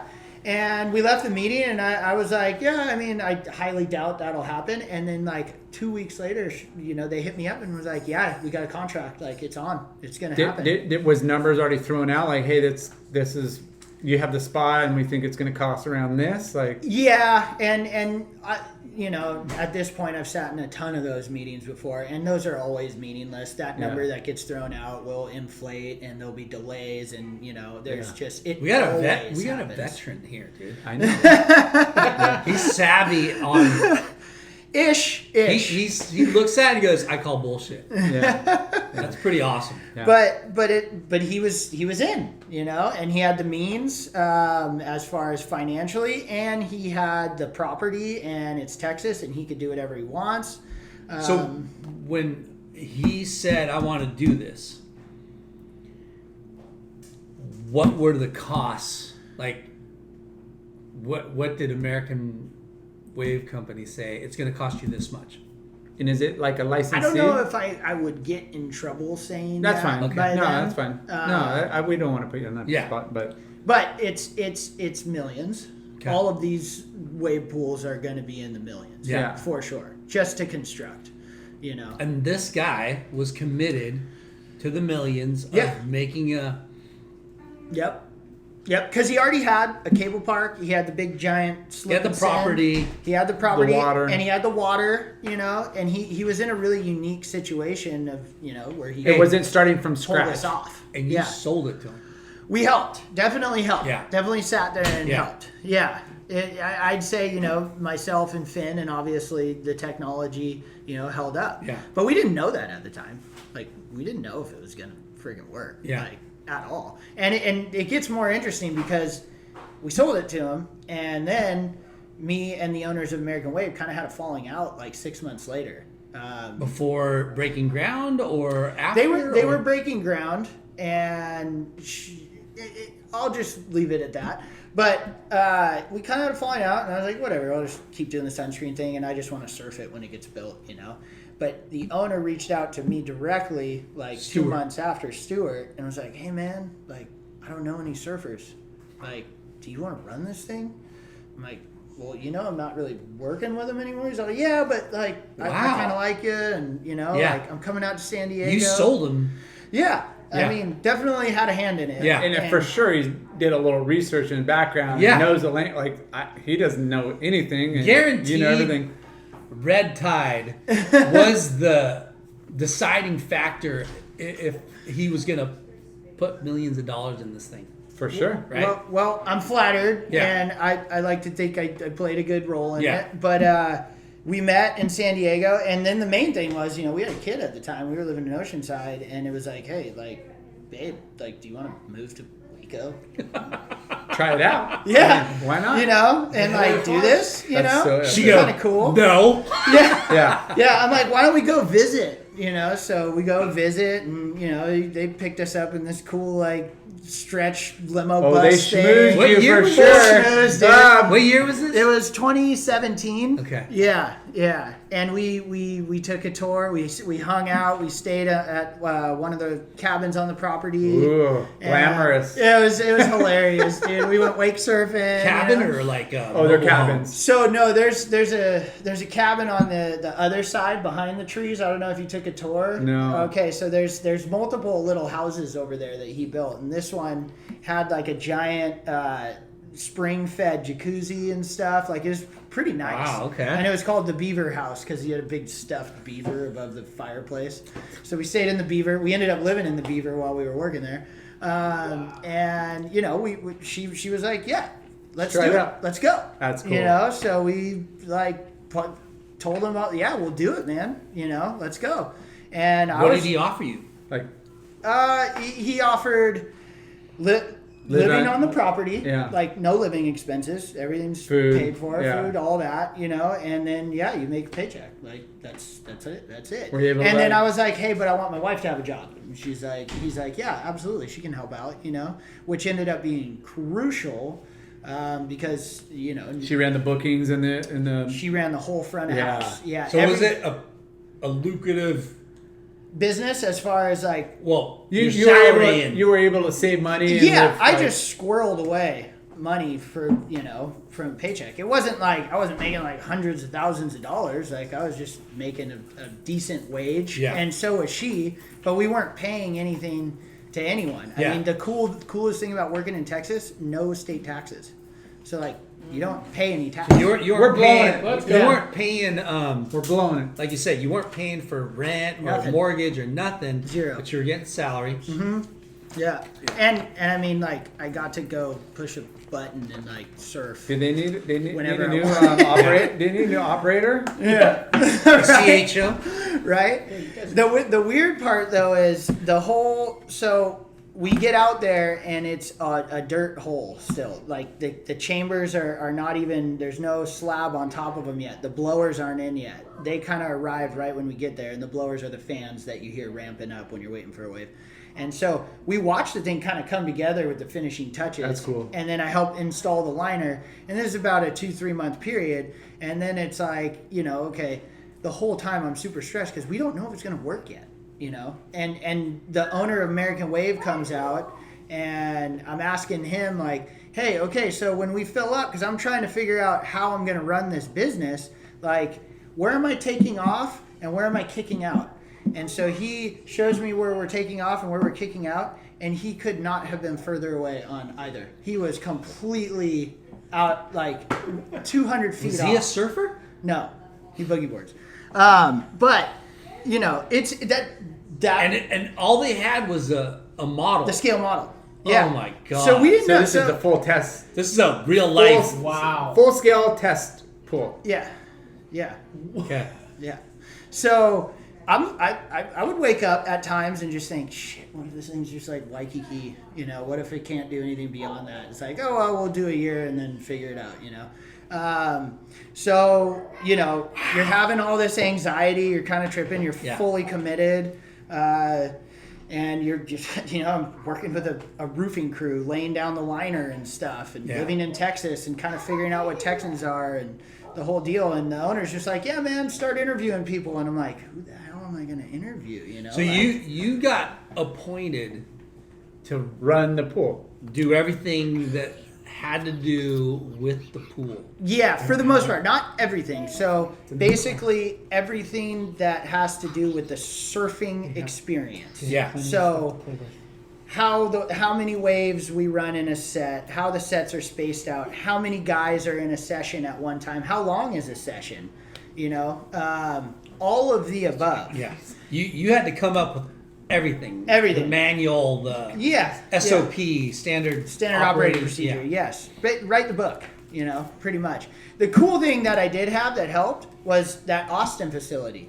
So I would drive down there and I would go pay and I would surf and I would just kind of look around and like, okay, I like sort of this, I don't like this, and it kind of did give me a nice little, investigative due diligence. And, I also got to connect with some of the regulars there and kind of ask them, like, what do you like about this? What do you not like about this? And there was a really cool surf community in Austin, and they were getting completely neglected by that facility. And my immediate thing was like, come on up, come check out the construction site. Like, how can we do an event? How can we get the TSA, which is the Texas, TGSA, Texas Gulf Surfers Association? Like, how can we get them involved? I got Morgan Faulkner, who is, arguably the best surfer to come out of Texas. I tried to get him involved with his surf school, like doing what you would normally do. Marketing. Yeah, as a surf community person, So started working on all that stuff, and this was before we filled up. And then we filled it up, and it was kind of hard because you didn't know what to expect. And so once you fill these things up, How long did that take to get figure to it that out? point from 2017? Yeah. Right? Is when you guys broke ground. Yeah. And then when did you? We moved out in March of 2018. Okay. And then we were operational by May. Of So 2018. Of 2018. And we were testing late April, early May. And that was commissioning and all that. And we only had 3 days of that. 3 days of testing? Of testing. Before the first signed up paid patrons were. And I didn't know that. That was news to me.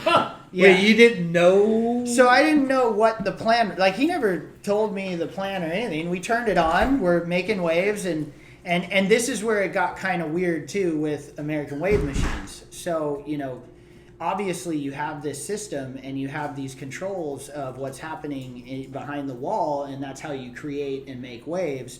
And in the 11th hour, they tried to pull a fast one on him and say, hey, you have to pay a licensing fee and sign a contract to access this part of the system.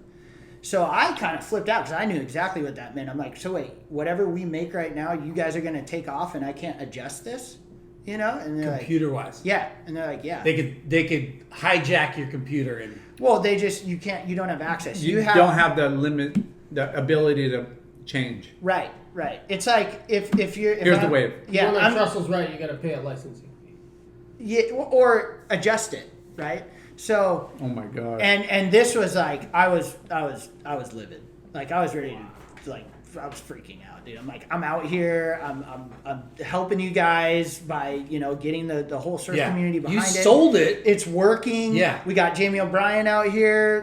We even had to fight to post that first wave that we did during Slater's event. I had the owner, thank God he's such a cowboy, because he basically told AWM to, fuck off, and we're posting it, and we did, and it just blew up, and that was like kind of some of the shit we were dealing with. And this is figuring out how to run the thing as a business.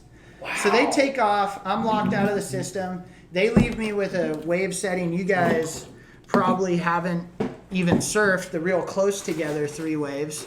Yeah. Is that the first? That was May 7th. Yeah. There you go. 2018? Yeah. Wow. Yeah.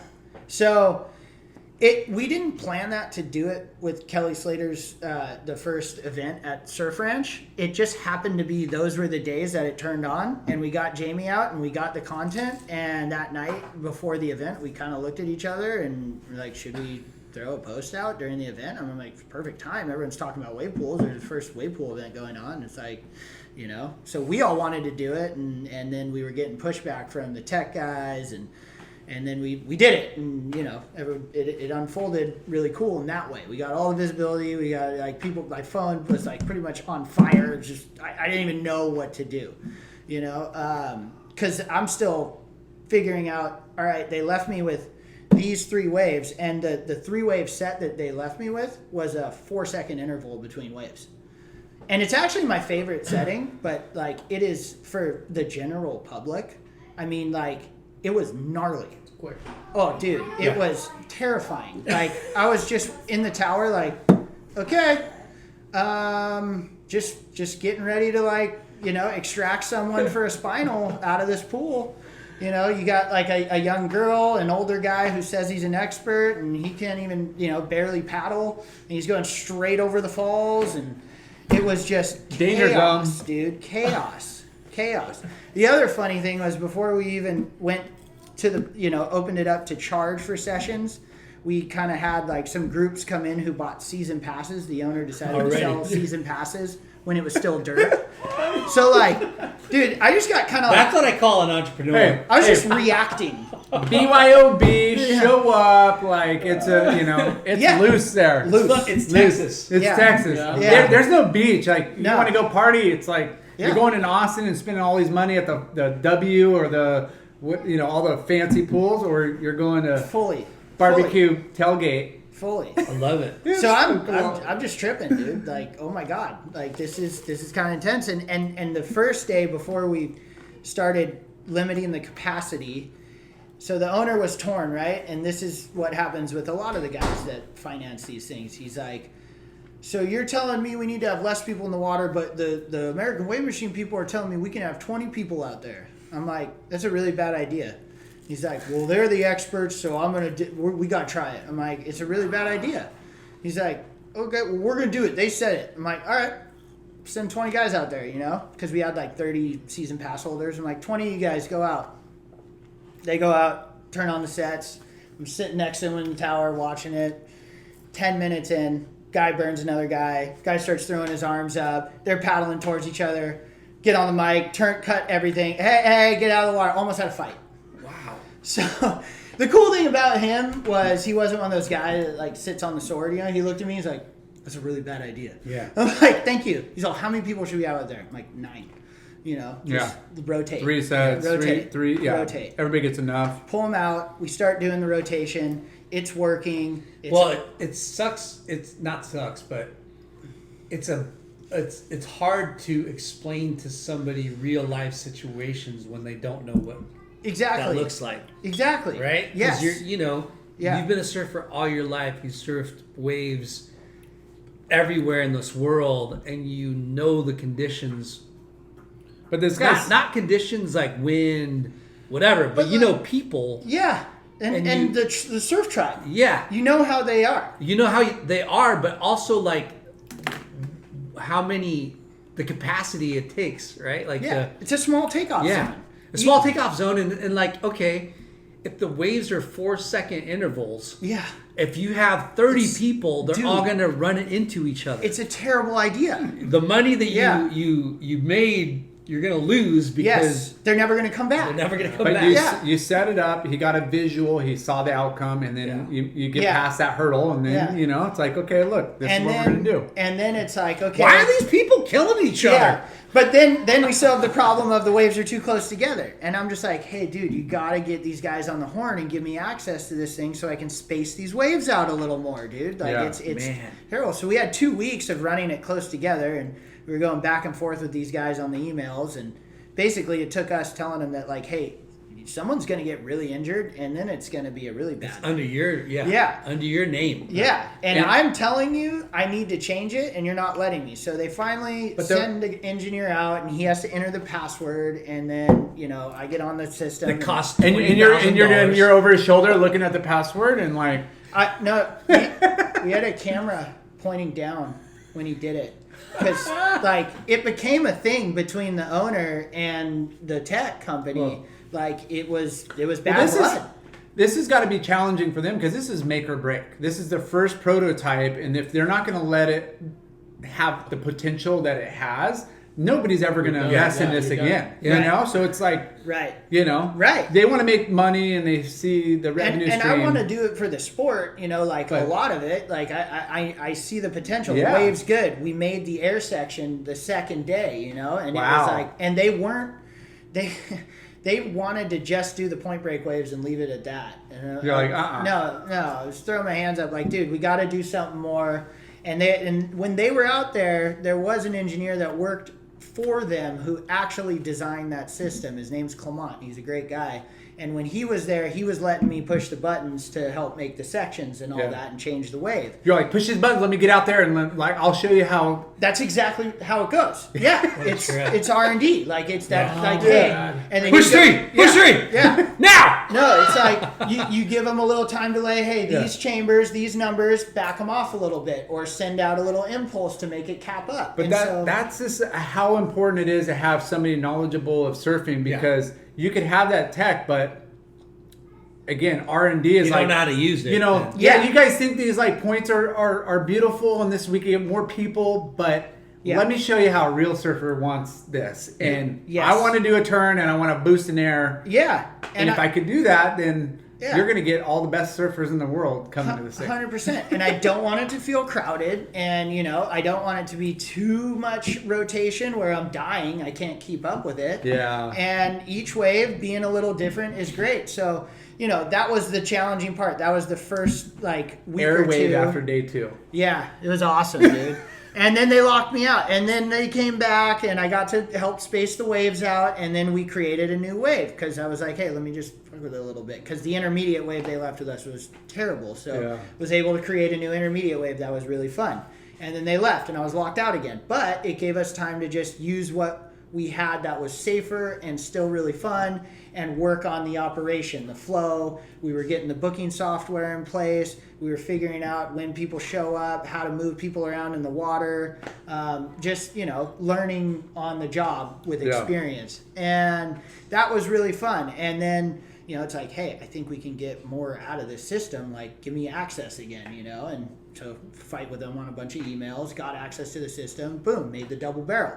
I don't know if you guys ever surfed double barrels, man. Best. Is that the 2-wave set? It's no. No, it's a chip-in, right? Yeah, It's that little chip-in, and you get a little chandelier, and then it goes super bowly on the other side. It's like the wedge barrel, but the wedge is down the line, and that's exactly how we made it. We just put a point break and then ended it with a wedge. Yeah. And it's super fun, like doing that. So boom. Yeah. But then he leaves, and I'm out of the system again. What? Yeah. And then the next time I got access again was right around stab high. Once these are generated, is it saved? Yeah. So you save it. Yeah. Totally.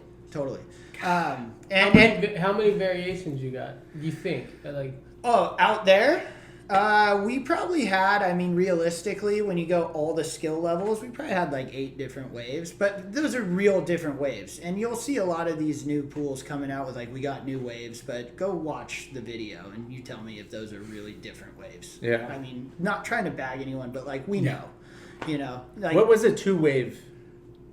The 2-wave was the wedge barrel, and then the weird one right after it. Yeah. That was kind of a random one. That was actually, we did the wedge barrel, and one of the engineers added that second wave onto it. And I actually really liked that one. I thought it was super cool. I thought it was interesting, too. It was kind of went out to sea, yeah. But you could do a cool little turn on it. But there's tons of different variations you could do. There's some that, I probably have one on here. I could show you guys. I was trying to make a Newport air section.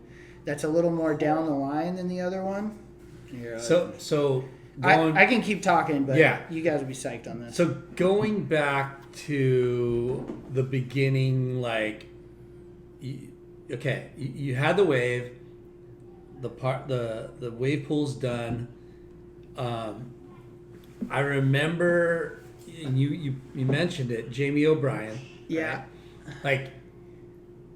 Who came up with the marketing scheme of launching it out to the world?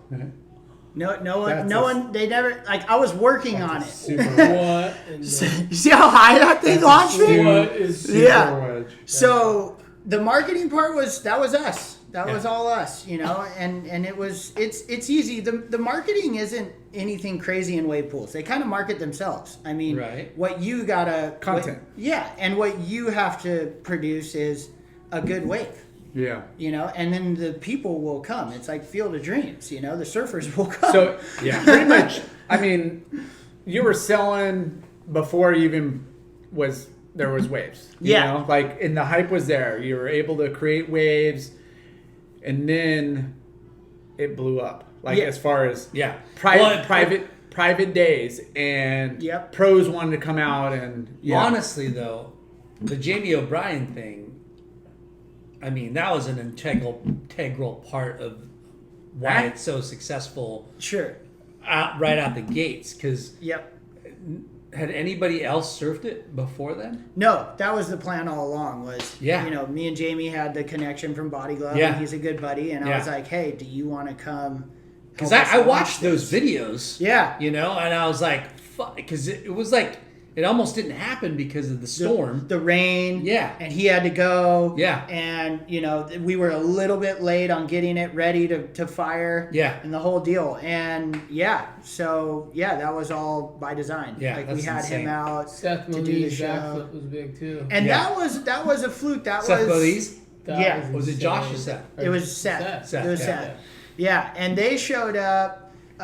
From American Wave Machines actually had a contact at Billabong, Hefner, and Hefner kind of showed up out of the blue with those guys, which was, it was cool. I was like, more pros, awesome, go get it, boys, And the backflip came out of nowhere, and it was like, holy shit, I didn't, I did a little air reverse, I didn't realize you could do that. Yeah, this is insane. Okay, so you just up the game. Yeah. So were you tripping? Like you said, wow, the progression that's going to come out of this. Yeah, I was psyched. Seeing that go down, and then the more I surfed the section, just realizing, holy crap. It's skateboarding. It's skateboarding. It's snowboarding. Yeah. But you instantly realize, hey, you could get a good turn here and there. Yeah. But ultimately it was this is meant for producing air sections. Essentially 100%. Surfing it, you could kind of rip, but it's totally the innovation of above aerial, the lip. Yeah. Yes. It's snowboarding and skateboarding in a and if you surfing. think about like in nature, surfing in the ocean, the You don't get that opportunity. You don't get those air sections No. that good that often, and a lot of times when you do, you're so freaked out and over frothed that you blow it. Yeah. But this is like. That's kind of how it was at BSR. I got over frothed. Hey, you're only gonna get one of these. Yeah. You know? kind of I had to tell guys all the time, well, hey, it's going to be there every time. Like, Yeah. It's gonna be Settle there down. every Yeah. Yeah. Pace yourself. Yeah. Going career. So what's crazy? Okay, you're from Maui, and two of the most highly innovative, respected, well-known surfers that are aerialists in innovation, Albie Lair and Mike Miola from Maui. Yep. And they were one of the first guys to hit me up. I know, but Maui, Yeah. that wave that they, the wind, Yep. all those factors, right? Like, Yeah. it's funny that the correlation of you being from Maui, those guys doing the innovation, and here you are creating, which even is a better place to progress. Yeah. You know what I mean? Yeah. Like, it's kind of funny. He grew up surfing the wave pool. Yeah, exactly. Come on, bro. It's full circle. The pool. You know what I mean? Like, Yeah, no, for sure. because when you talk about aerials, there's a short list of people that do it. You know what I mean? Yeah. So he had the 100%. Billabong guys. He had all these pros hitting you up, but like Kalani surfed, or he was there more than anybody. He was. That He showed up a ton. Yeah, He was always there. Karani Rob? Karani Rob. Karani Lob. Yeah, Karani Lob? yeah, and it was like In he's there again Texas? because everybody knew how hard it was to get in there, and it was expensive. Yeah. Unless and it's like Kalani's there again For BSR? Kalani's there. Well, yeah. when I was there, it was a lot more hook Loose. up the boys, Yeah. and I was Yeah, able to to get- get away with it To get the for a long momentum time. going and marketing and Yeah. more people to And I tried to hook everyone up. Like if you were there and you were with a brand like a Quick or whatever, and I still had a full public day to run, and I Yeah. always had to. And sometimes we had privates before and after. But I would tell guys, the private doesn't start till 8 a.m. Meet me at 7 down there. You guys can have an hour. We'll surf it together, and you So- can start getting shots. That's epic. Yeah. So how long was it until you knew you had a fucking... Till it was like booked out. No, till you knew it was a successful venture. mean, it was kind of Day like, two. Yeah, it was When kind he of created like, the airline, when he then couldn't Dude, it was like air section day two. It was didn't like talk about it. overnight when we like so to go back to the business side of it. We do the commissioning. We go through the deal with them kind of leaving, and it's hard to get access to the system. But whatever, we got a business to run. We got to figure it out. And so the owner looks at me after that, and he goes, "You have 10 days to figure this out." I'm like, "Okay."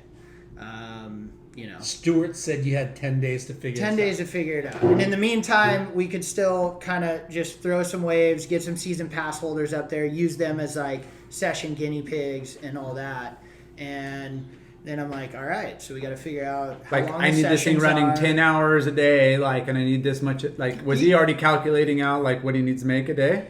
No. He never did that kind of stuff. Okay, that's Which cool. was kind of awesome. Yeah, That's that's you really know? cool because that's typically what you would get from the boss. Hey, you got 10 days to make me start making me money on this. Yeah. Or yeah. you're out. Like that's what we're dealing with more now. Yeah. because there's a lot more sophisticated people. and there's history of Yeah. There's you could Not draw, to downplay or badmouth or stereotype. He's a Texan roofer. Yeah.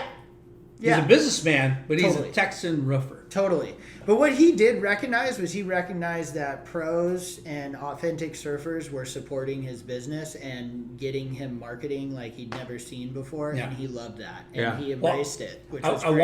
was going to throw this back in there, how lucky he is that he thought of hiring you after you left.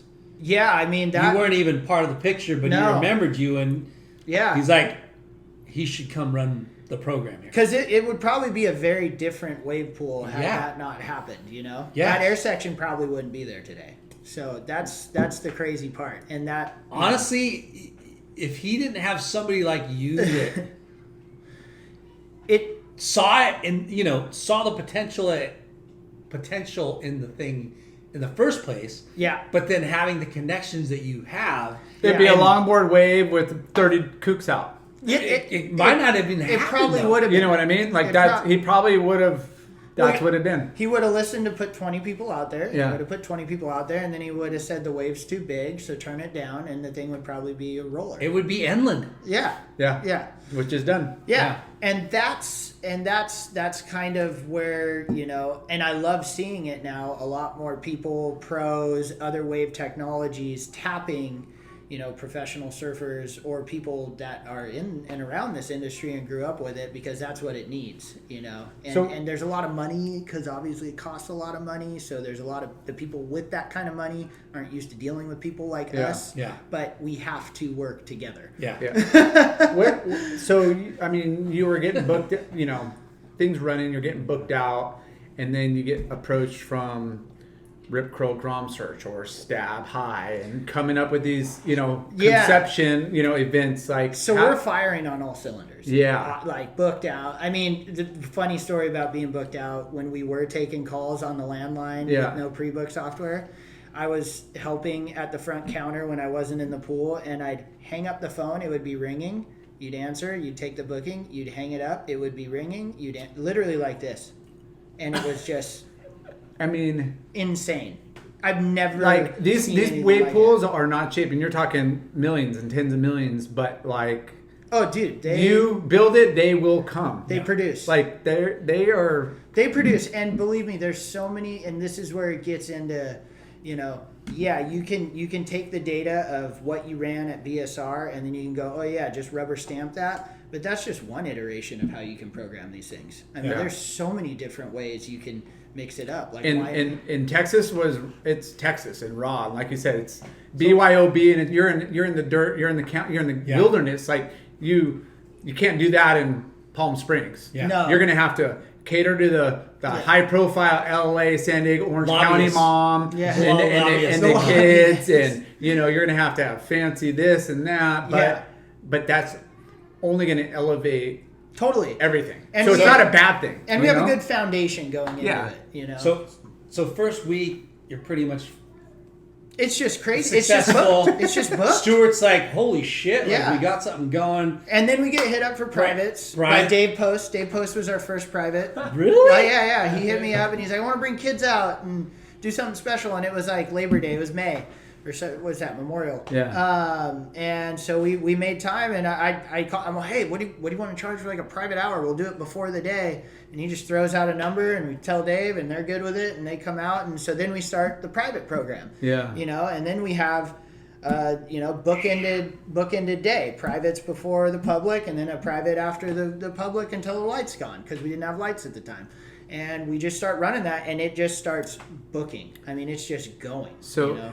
Like, so we're booked. You're living there. You're wave creator. You're seeing this. It's, you know, there's obviously got to book it out. I was working. Everybody wants to know is how much water time you were actually getting. Tons, dude. Tons. You hear that, folks? I didn't really want to know that.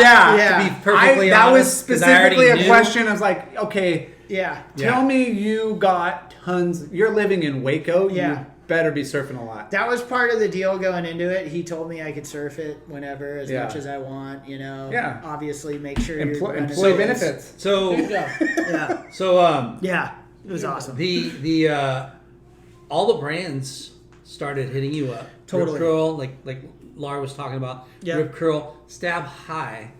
That's a huge. That was awesome. Yeah, that was a awesome. huge fucking marketing push for the sport, for Stab specifically, for BSR specifically, like for the athletes, the brands. That thing was way better and cooler than anything the other wave pools have ever done. Thank you. I agree. I was really proud of that. So yeah, and from conception to execution, that was like 2.5 months. Wow. That's it? Yeah. Wow. Yeah. Sam came out with one of the original crews. 2.5, maybe 3, 2.5, maybe 3. You're like, a late night with Chalky. You're like, how are we gonna, like, where's everybody gonna stay? Like, Oh, fully. And the Like- the hotel ended up being ready for the event. Okay. So they all ended up staying there, and that was the first time anyone used the hotel. Was the first Stab High. Wow. Because it was still being built the most time. Obviously, it was probably you, but is Surf Ride still sponsoring? They actually fell exited out this going into this season. Okay. But that was really cool. that was really cool Yeah. too. I thought, I love Josh at Surf Ride. He Yeah. ended up being our, we called him the ranch fam. He would come out and spend time there with his wife, and we would hang out, and that was our connection from home. And he would hook us up with, when we were working just crazy overtime, he would bring us pizzas and stuff, and we would party. And he's the man. And Surf Ride's such a good store. Dude. Yeah, it's a good family. I wanted to bring that up because Again, I love those local guys. surf shop. You got an authentic, old school, shop. well, it's tie-in retail. endemic things to The core legitimize community. Yes. Definitely. Yeah. Yes. That was really cool. That was the idea, and they embraced it, and they did really well for being a shop in Waco. Yeah. And I mean, the visibility they got was was huge. insane. Yeah. So that was an awesome component. Yeah. Can't say enough good things about them. But with Stab High, Sam came out. He brought one of the first crews out. It was Albie. It was Baron Mamiya. I think it was who else? Maybe Nate Tyler. But anyways, Miola. Duh. And They went nuts. yeah, they went nuts, and I was it was so fun just watching them. I can't tell you the feeling of watching guys surf a wave you made is almost better than surfing it yourself. It's a really cool thing. Hopefully, we could talk about this. Yeah, Okay. The blue water. That was weird. I can definitely comment on the blue water. Okay. So the story with the blue water is he has always dyed his water in that facility long before the wave pool was ever there. And I don't know why he has a thing with his watercolor. He likes the color to be blue or green or whatever you want to call that. And this, you can chalk this up to maybe it's a Texas thing, I guess. Yeah. But when we went to visit the site, before the wave pool was in there, we went in all the other bodies of water and they were all dyed already.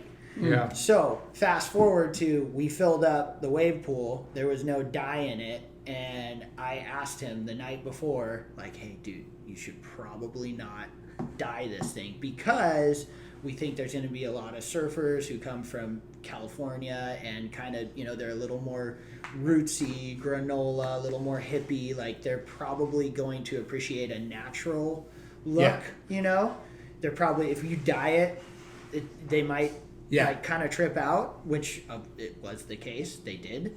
I got asked all the time.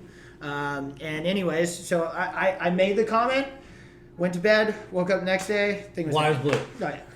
Oh, yeah. But That was the end of that. But it's a very rural area, and the cable park is in a man-made lake. It's not, a water park. No. Yeah. No. And they didn't have any of those bodies of water out there were all natural except for the wave pool. They were all just mud, It's not to disguise it. He literally liked the look. color. Yeah. Yeah. And when Such I a weird, teal blue. And the answer I would get, dude, I would be like, yo, why do you like the color? And he'd be like, yo, man, when I Google surfing, all the water's blue.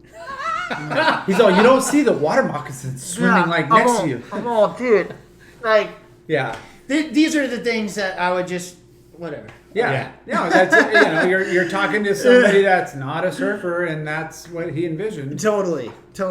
Worse than the watercolor, there was no bathrooms the whole time I was there. It was porta potties. And he'd put them right where people would film the wave. So you'd see Carissa do an air reverse and there's a porta potty. You're like, bro, I'd call him up, can you get these things out of the shot? Did he start laying out expectations or think about what you guys should be doing monetarily? Not at all. Not at all. No. Ever. It was all us. We were just running it because he was just raking it in, dude. He was psyched. So he was so let's say after it was up and running, you were booked every day. Yeah. And that was 2018. Yep. A little bit after. Yep. And he just let, like, it was working. It was firing on all cylinders, and he just let us do our thing, you know? Yeah. So Like, amazing. it And was- everyone wanted to do something there. Yeah. It was. Yeah. It's the best beach day, poolside day, Fully. with your friends surfing. Fully. Like, it's Fudo, insane. when did you go? I went in 19. So when 2019. Brian took it over, it was right after he left. Yeah, I love Brian, Brian's the dude. man. He's the man. He's the man. That dude was, you know, I would call him like the right-hand man as far as like when we were working together. He became the guy I could trust, and also the guy that I became really good friends with. Like, we spoke before I came here today. You know, he's doing a podcast with Wave Pool Mag tomorrow, and it's just been really cool seeing him. My interview with these guys was turning the wave up to the expert wave, and these guys are all skaters and not surfers from Texas, and I threw them out there on boards, and the whole goal was just see if they turn around and come in or keep trying. And, you know, they didn't catch a wave. They got completely pummeled the whole time, but they didn't give up, and that was pretty much how they got the job. And I like Brian because he was a skater, so, you know, there's a common thread there. We're all pretty similar. For sure. And it's just amazing to see where he's at in his surfing from that day to now. And that's been 3-4 years. Yeah. And he's doing airs. Yeah. Like, are you kidding me? That's what's mind-blowing about Yeah. this and technology. Yeah. Because the funny thing is, you know, North Shore, the movie, right? Oh, Yep. gosh, here it is. What? What do you mean? I love you, John. Yeah, we Philbin. had John Films, Philbin. dude. But that movie is coming to fruition. Yeah. Like, Yeah. Fully. Rick Kane. art imitates life, and life imitates art, right? Yeah. And here we are, Yeah. 2019 or 18. Yeah. And this is the pool from the movie. Palm Springs is the pool from the movie. In the first Yes, it scene- wasn't Arizona. It is No, that's Palm It's Springs. Arizona. Yeah. Yeah. They and say now that's that gone. in the You know, movie. that pool is gone. It's dirt now. Yeah, But you surfed it. I surfed It's it. awesome. Yeah, You got that I right. surfed it, Lar. Whoa. Whoa, did you surf it, Lar? Whatever. No, Don't you did edit. The next one's the real one. Yeah. The Have next you done one's the real. trifecta? Don't worry. I've only did the Austin, do Waco? no, No. I've only done Kelly's and Well, PSSC. So We're honored. You put your time in. How long did you spend out there? We in were Waco. actually really only there about 9 months. Wow, that's it. Yeah, that's how quick that was. Are you fucking kidding me? Because No. I came in September for Benji's bachelor party. Oh my god, how good was that day? That was the best pool day of all time. I was so bet. This guy Psyched. did. It was pretty much the best. I I Again, saw you at the airport. he caught He like did. Yeah. how many waves did Benji actually catch? 4. Like, yeah, 4. Like, he didn't even surf. He fell on 3 of them. He like didn't even surf. It was the best thing ever. It was so sick. So we had You and June Joe actually me kind of stole the show. and Saxon. Yeah. Like Saxon was on it too. Saxon was ripping. Yeah. Yeah, But definitely. like there was frothers, and then there was people there that I'm gonna catch a couple waves and I'm gonna party. Yeah. And we ended up. Benji was part of that crew. Oh, we had. Oh my god. We had a bunch of surfers and people that only Yeah. like Jason Weatherly only wanted to hit. I only want to go left. Yeah. I don't even want to go right. And we're like, okay, I'll take your rights in. You know? I became that guy too out there. Like Yeah. I just stopped surfing backside. I'm like, screw And, that. I just why? stopped surfing backside. Yeah. I just want to go left. Yeah. What a weird. It's tricky backside because it's But still, you still But you want to want surf it, yeah, both for sure. ways. Still fun, but Yeah. I was spoiled. But That's so funny. we didn't understand like how loose it was and how private it was it's and epic. like how Yeah. Dude. he's all like, bring your iPad up or your phone and plug it in, and we are like music Yeah. all day. Whatever you want. Like Inflatable dolls in the pool. we had It was amazing. it was in But did everyone hate when Late Night put in his I didn't. auxiliary and it was Taylor Swift the whole time? Oh man, that's when everyone stepped their No, I game was in up. the water. It was ripping. I was in the water. So you were only there for 9 months? 9 months, yeah. And I'm tripping on that. And we moved our whole life. Like, we had zero intentions of leaving after 9 months. Yeah. So when we bailed because they voluntarily shut down, Yeah. and we came back, yeah. and we were just going to spend the off season hanging with family, and we were going to head back around March, I think, again, and run the next season. And it was a little hard to leave, on that note, and that was kind of brutal, but we had all the intentions of coming back. But in that interim, that's when PSSC kind of just Palm Springs Surf Club. Yeah, it came up. So who was that? Who was behind it? So initially it was Kalani and me. Kalani had expressed that, like, I want to do this. Like, somewhere closer and somewhere around. Because he came out and did it. Yeah. Okay. How do we start this process? Like, what do we do? I'm like, well, we got to, first we got to pick a technology, right? And starts with money. Yeah. Yeah. Kalani. Yeah. Well, we wanted to go.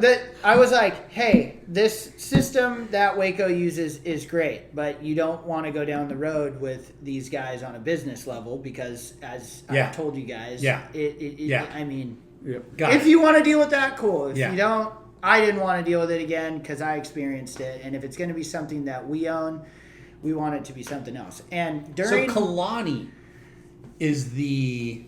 Well, I jumped at the opportunity to work on one of these with another surfer because I was, arguably kind of the only guy out in Waco who is from, the tribe. Yeah. And Kalani, obviously is Kalani.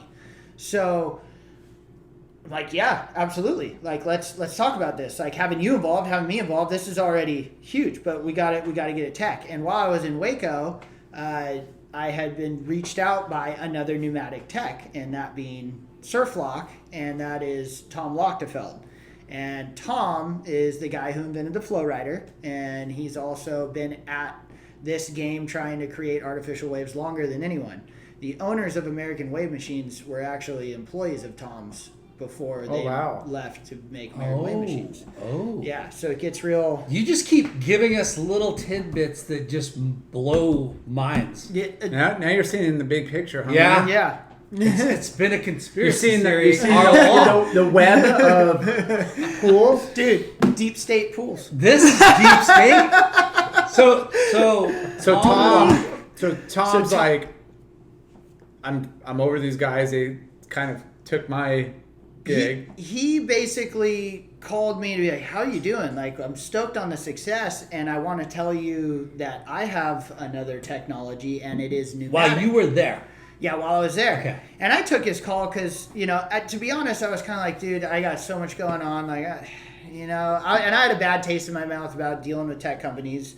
Yeah. Because of everything you guys know now. Yeah. And this business is working. We're doing this, But he was like pretty persistent. He's like, just watch the video, And he sent me a video of that wave pool out in Palm Springs where he went and hooked up his software to the old pneumatic system, and it could produce sets. And I was like, okay, like, whoa, like you can do it.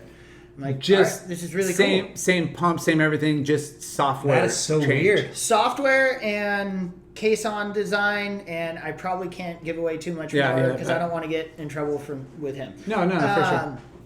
But yeah, and I was just like, wow, cool. And he seemed really cool, and he kind of told me his backstory, and I love that he was really passionate about surfing, and that's a big deal to me, because it can't just be all about the money.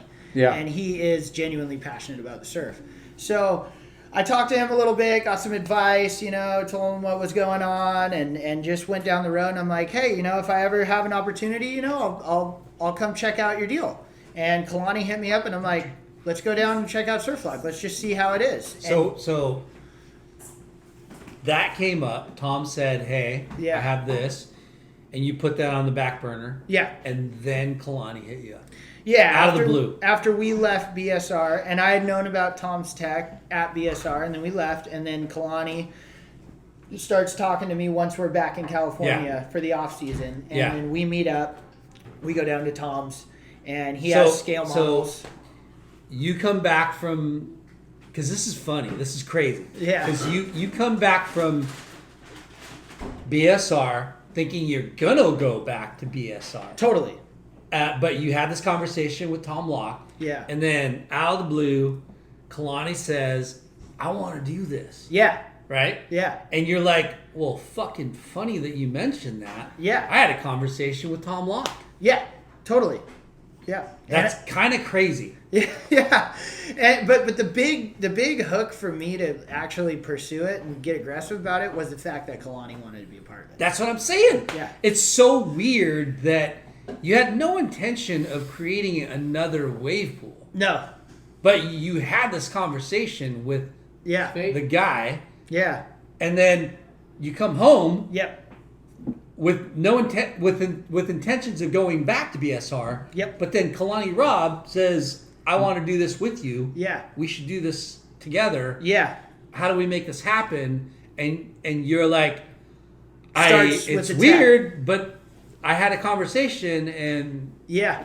He didn't know Tom. There was no correlation there. He knew Tom because he had done some flow rider events, but he didn't know Tom had a pneumatic system that could rival BSR. that is bananas. Yeah. So crazy. So crazy. So we go down and we meet up with Tom, and they let me play with the scale model, and it's a different system, and then they kind of show me what is different about it. And what I can say for sure is that Tom's system allows you to control more parameters of how that water moves out of the wall. Cool. Which obviously is going to lead to More different options, varieties of waves. So I was really psyched on that. And we start talking to him, and right on, and then it's like, okay, now we need money. And Kalani, he knows a lot of people, and so he made some calls, and we ended up linking up with this guy named James Dunlop. And James is a guy who started and had helped sell this really big biotech company called Ambry Genetics. He's also the guy who started the Malleola Foundation. Yeah, I know. Yeah, he already had a long relationship with them, worked for them. Yep. Yeah. So we start talking to Jane. He's like, I always wanted to do a wave pool. Oh my God. Da, da, da, da. And we're like, okay, this thing, well, all right, now what, And Tom hits us up and goes, hey guys, so I have an opportunity. You guys seem like the right group to offer it to. And I know the guys out at Wet and Wild in Palm Springs, and the owner, it's not listed on the market. It's not actively for sale, but he told me if I found someone to come, take it over, he would. He didn't want a partner. He wanted out. Yeah, he was over it. It was just the business it was operating business. It was just kind of flat, I guess. 4 years, they'd just break even. And so he said, hey, this is how we can do it. And also, by doing it in this way, by tying into an existing water park, you're have all the resources, all the red tape. Yeah, you have the structural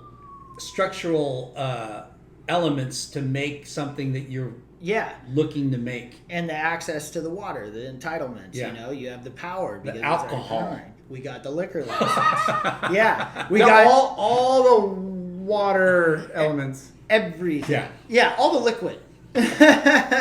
And so he presented us with the opportunity to buy it, and that's when James and Kalani and I went out and took a tour of the property, because they operated seasonally back then, so it was winter, and we got to check it out. I stepped in late. Who's James? James Dunlop is the guy that funded PSSC getting off the ground and getting to the test pool phase. Got it. Yeah. And he's like still part of our company. He's partner, founder. Yeah, the whole deal. Wow. Yeah. So we took a tour of the property, and Tom's like, yeah, this is, start talking with the owner, and, if you guys want to do this, here's the price, and, obviously I can't disclose all that stuff. Yeah. But you and Kalani, outside of being the wave... So you're the first the wave generator, chemist, guru, Kalani being the guy. A surfer, money. You guys have skin in the game, obviously. Yeah. Yes. Yeah. So it's not like this guy's funding in. We're just using you got liability. Yeah. You're in. 100%. Yeah. That's awesome. So it was you, That's James- exciting. It's exciting. Yeah. James Karani. Yeah, Karani. Did Tom Hey, Rendon, Tom. get it right. did Tom put in money or No, he didn't. There was a lot of back and forth with, kind of how we could view that and whatnot, and it didn't end up working out in that sense. So the way it worked out is we're the group that's going to own and operate it, and he's providing the technology. Yeah.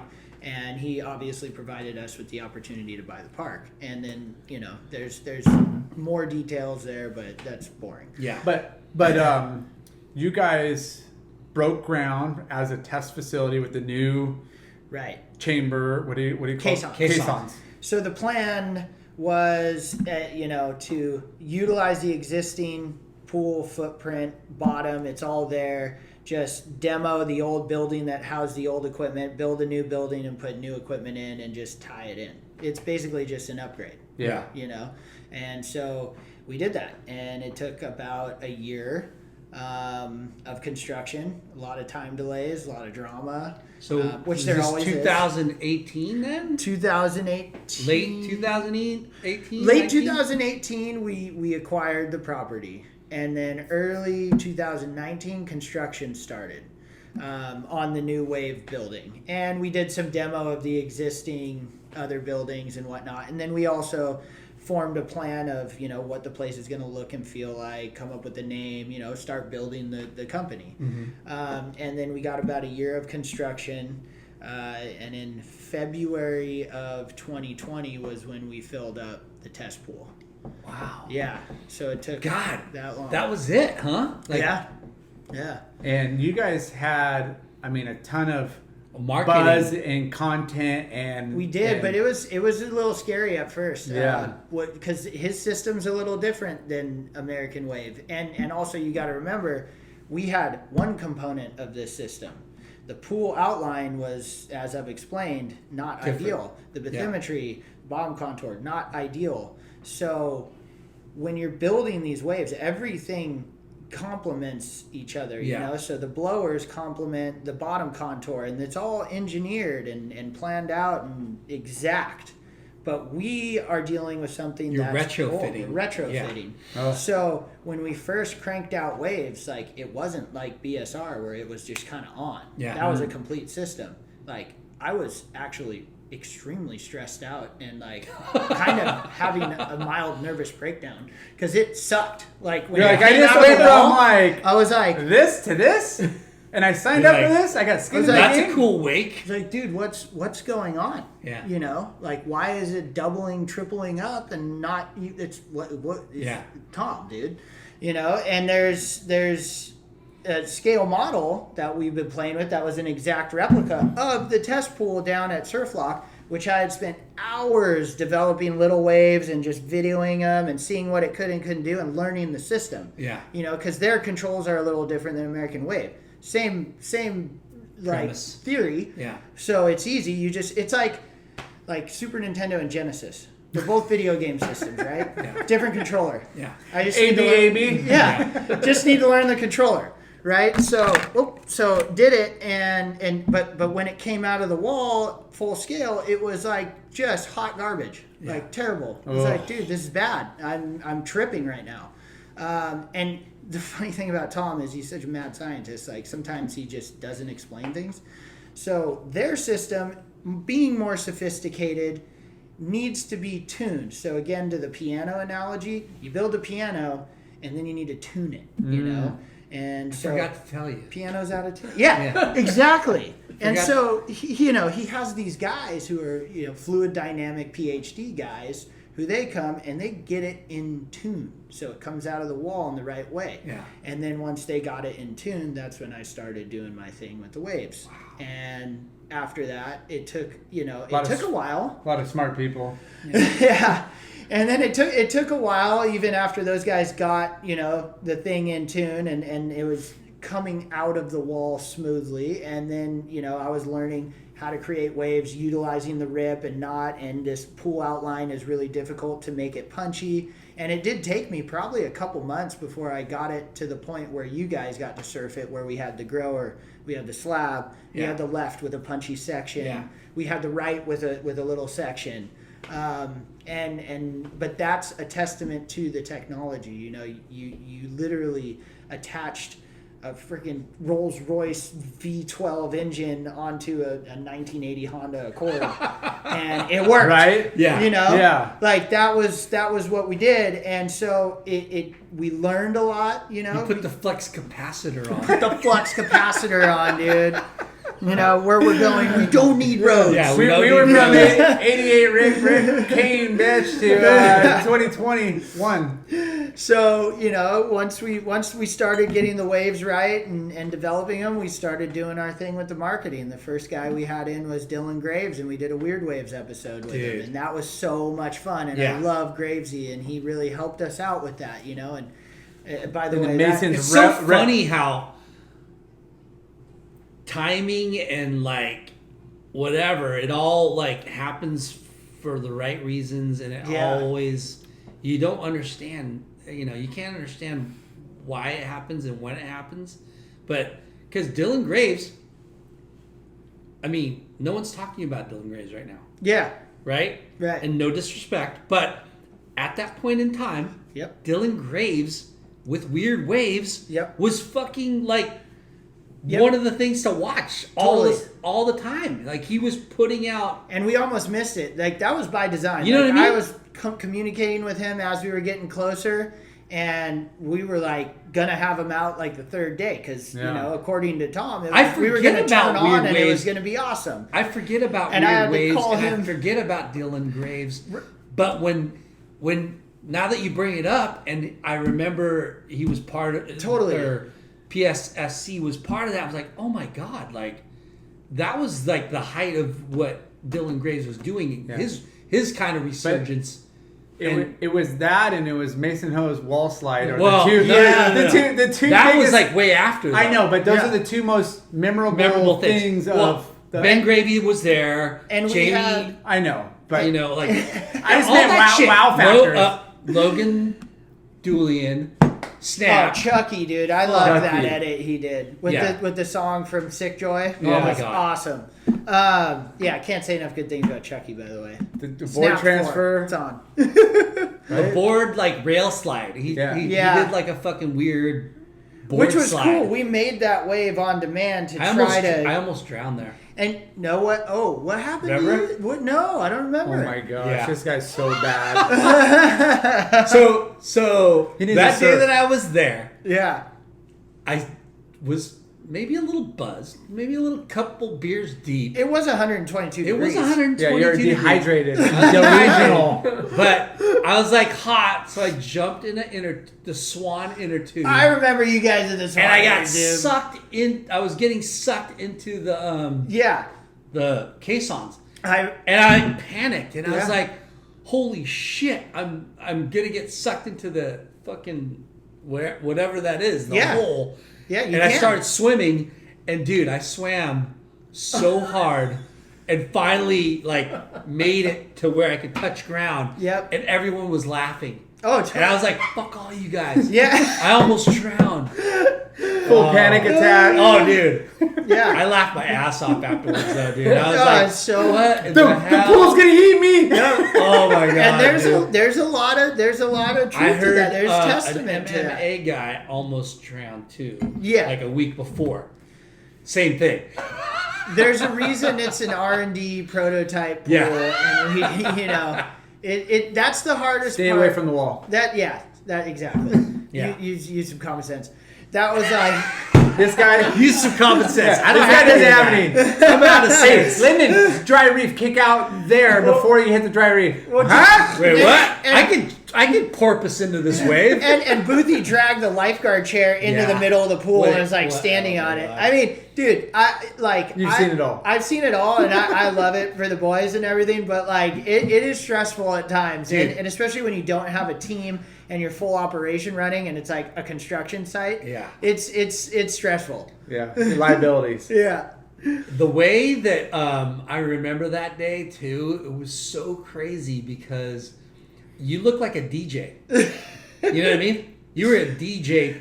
Yeah. Plugging in like whatever. It's pretty much what you're doing. Yeah. Yeah. And the waves were like, Yeah. you know, when you're like, all right, what do you guys want now? All Yeah. right. Boop, boop, boop, boop, boop, boop. Yeah, you're And like then we were curating what the fuck? Like kind of the he's day. like, But that's what's special about these pools Yeah. and the technology is Yeah. you could cater. It's not like you show up and this is what it is. it's Yeah. amazing. Do you want an air? Do you want the barrel? Do you want the wedge? Yeah. Do you want the Right. it's personalized. Yeah. And that is and that's huge. and it's huge, but it also you try one wave and not that you get bored of it, but you're like, what else you got? I want to try that. And Totally. you try that and you're like, no, I want to go back to that. It makes you want to come back. Yeah. And you are Yes. Let's put him on the spot. you right? have to. We're perfectionists, and Yeah. as a surfer, if you get that same opportunity, Yeah. you want to be able to like, okay, I could do a turn here, and then I'm going to do a turn there, or I'm going to wait, and then Fully. it's all timing, and You'll it's find so. where you can push it a little It's- harder yeah. and where you can't, or Oh, Yeah. I'm hooked, and I'm like, I could spend a week at just this wave, and I probably still wouldn't even master it it. all. Yeah. You know, I could spend a week at Yeah. this wave, and Yeah. People ask me if BSR Oh, it's so- got old, oh. and like If unequivocally, BSR got old. yeah, surfing Yeah. it because I surfed it every day, Yeah. all the day, you know, and like No. absolutely not. Yeah. No. Did not even, Nuh-uh. not even a little bit. Uh-uh. It was Well, fucking awesome every time. yeah. All right. I'm gonna put you on the spot. Oh, Okay, hot seat. PSSC, Palm Springs Surf Club. Who surfed the best? Oh, dude, Mason. I was gonna say that. That was Yeah. too easy. Yeah.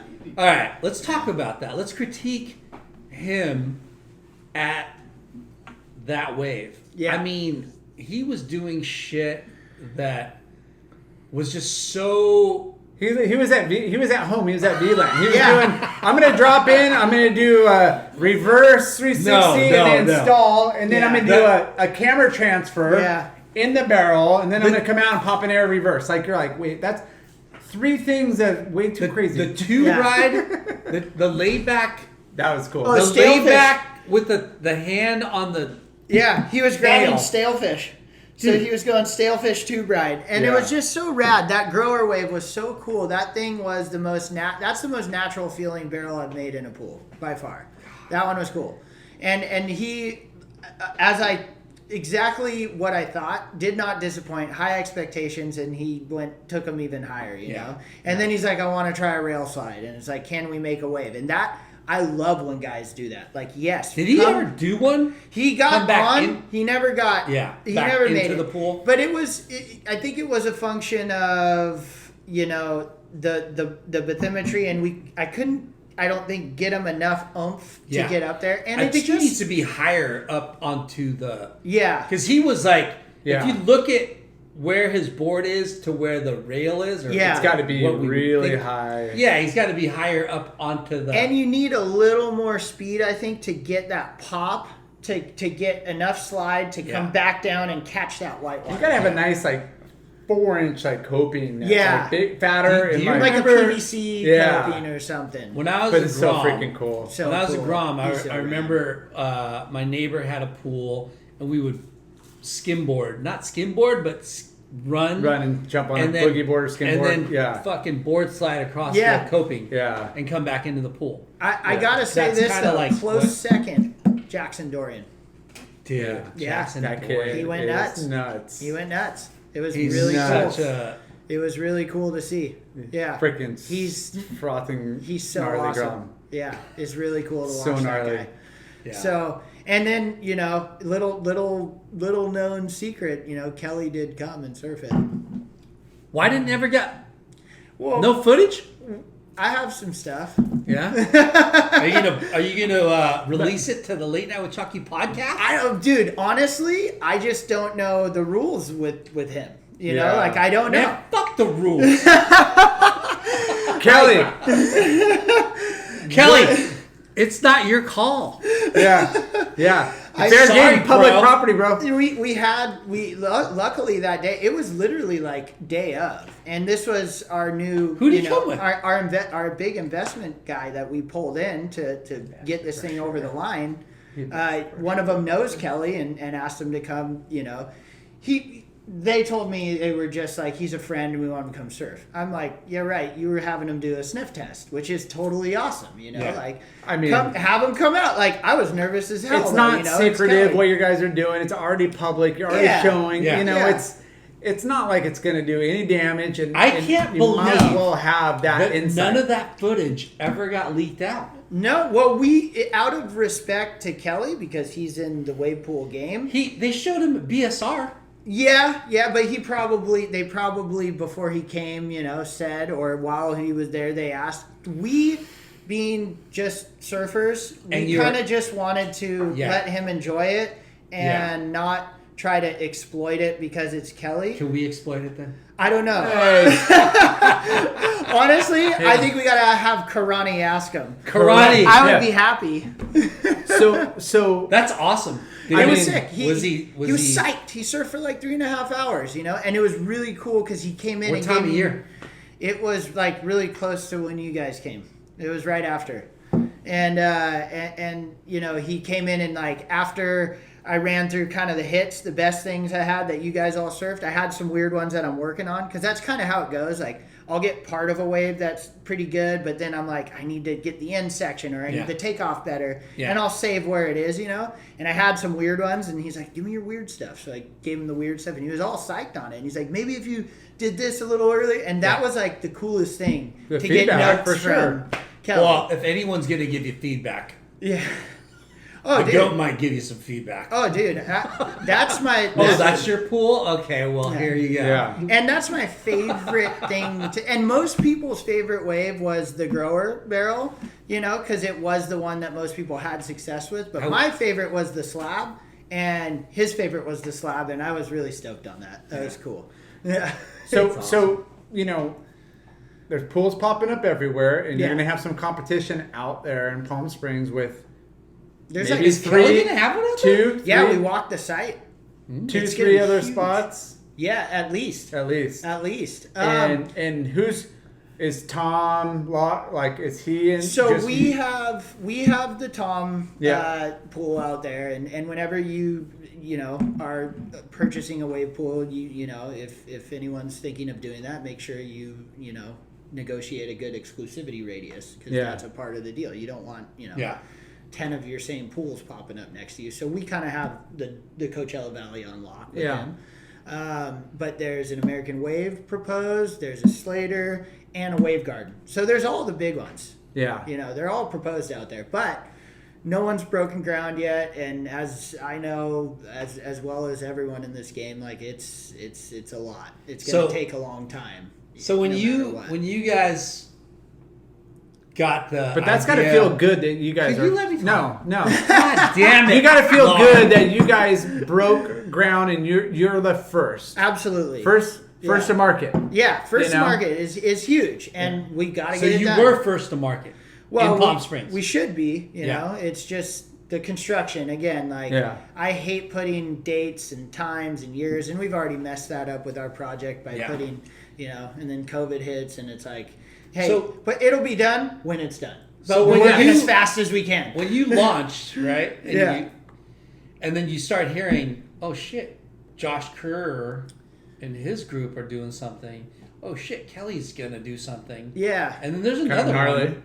Doesn't bother me at all. I actually love it. Actually. Yeah, it's good for the area. Because if I'm, it's like more fish in the pond that will rise all ships. Let's use the North Shore as an example. Like, there's guys who go to the North Shore and just surf pipe, but that wouldn't be me. Like, I go to the North Shore and I surf everywhere. Like, I would be bummed if it was just pipe. I want to surf Rockies. I want to surf Sunset. I want to Haleiwa. Yeah. So the more waves, the more different pools out there, the more options. Can you create a rubber duckies for me? I will work on that. I will put that in my notes. I love it. Or what is it?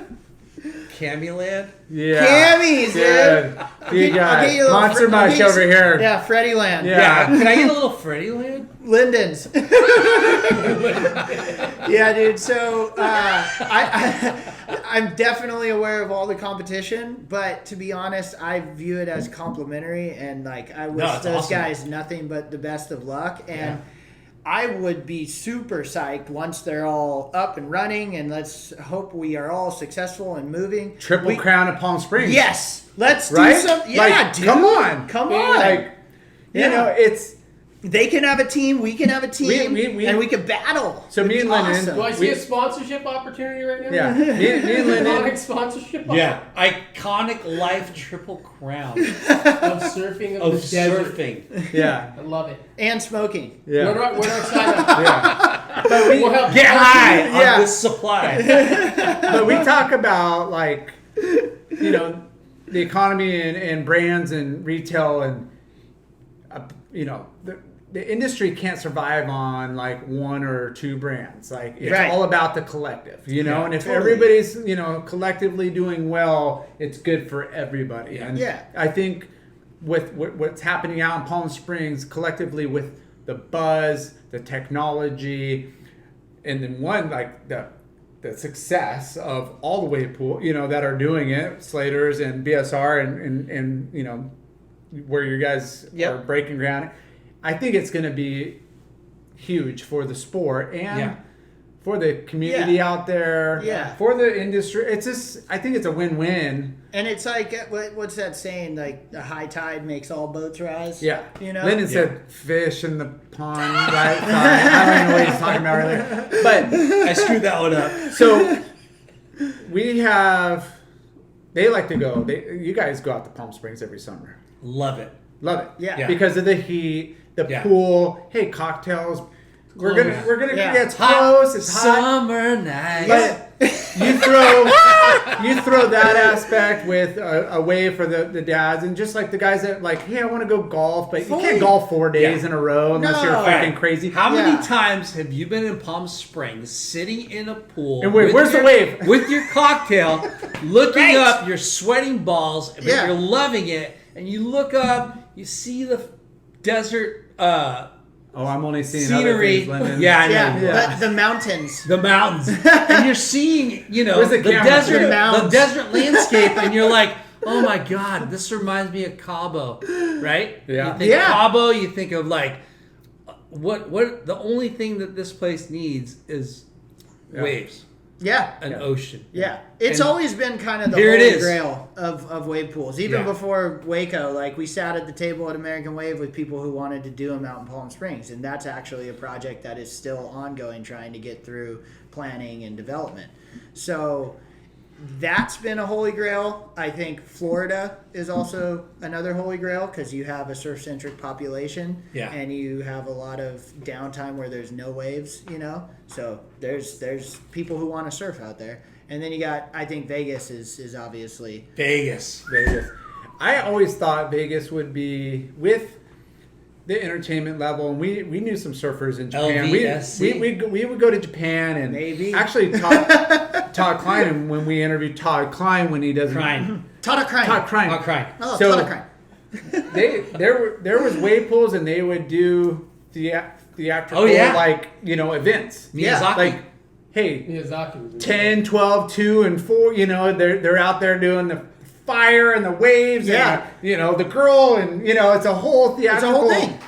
And you look at the cheese ball of that, but there's definitely some monetary, like, you know, entertainment aspect of that. Oh, dude, But I want to do if you're something in like Vegas that. on the Strip and you got a nightclub But, like, and bar, cool, and you're cool. watching guys boost, Yeah. crazy airs, it would be the perfect combination. Well, imagine one of those like It's- big It's EDM X Games DJ at- sets in a, where right there. No brainer. the You're this waves close to and people. you get some pros in the pool. It's choreographed where it matches the DJ set that the guy is doing, and the waves are reflecting whatever it's leading into. And you got guys in the pool basically performing. I mean, I've been to a lot of those big mega parties in Vegas where I'm just like, this is so cool, and I'm just looking up at lights and towers, and oh my God, there's a jacuzzi and a cabana. Imagine if there was a full-blown wave pool show going on at the same time. Yeah. You know? And that's crazy, but I think there's some merit to that. Yeah. Coachella 2022. Yeah. Well,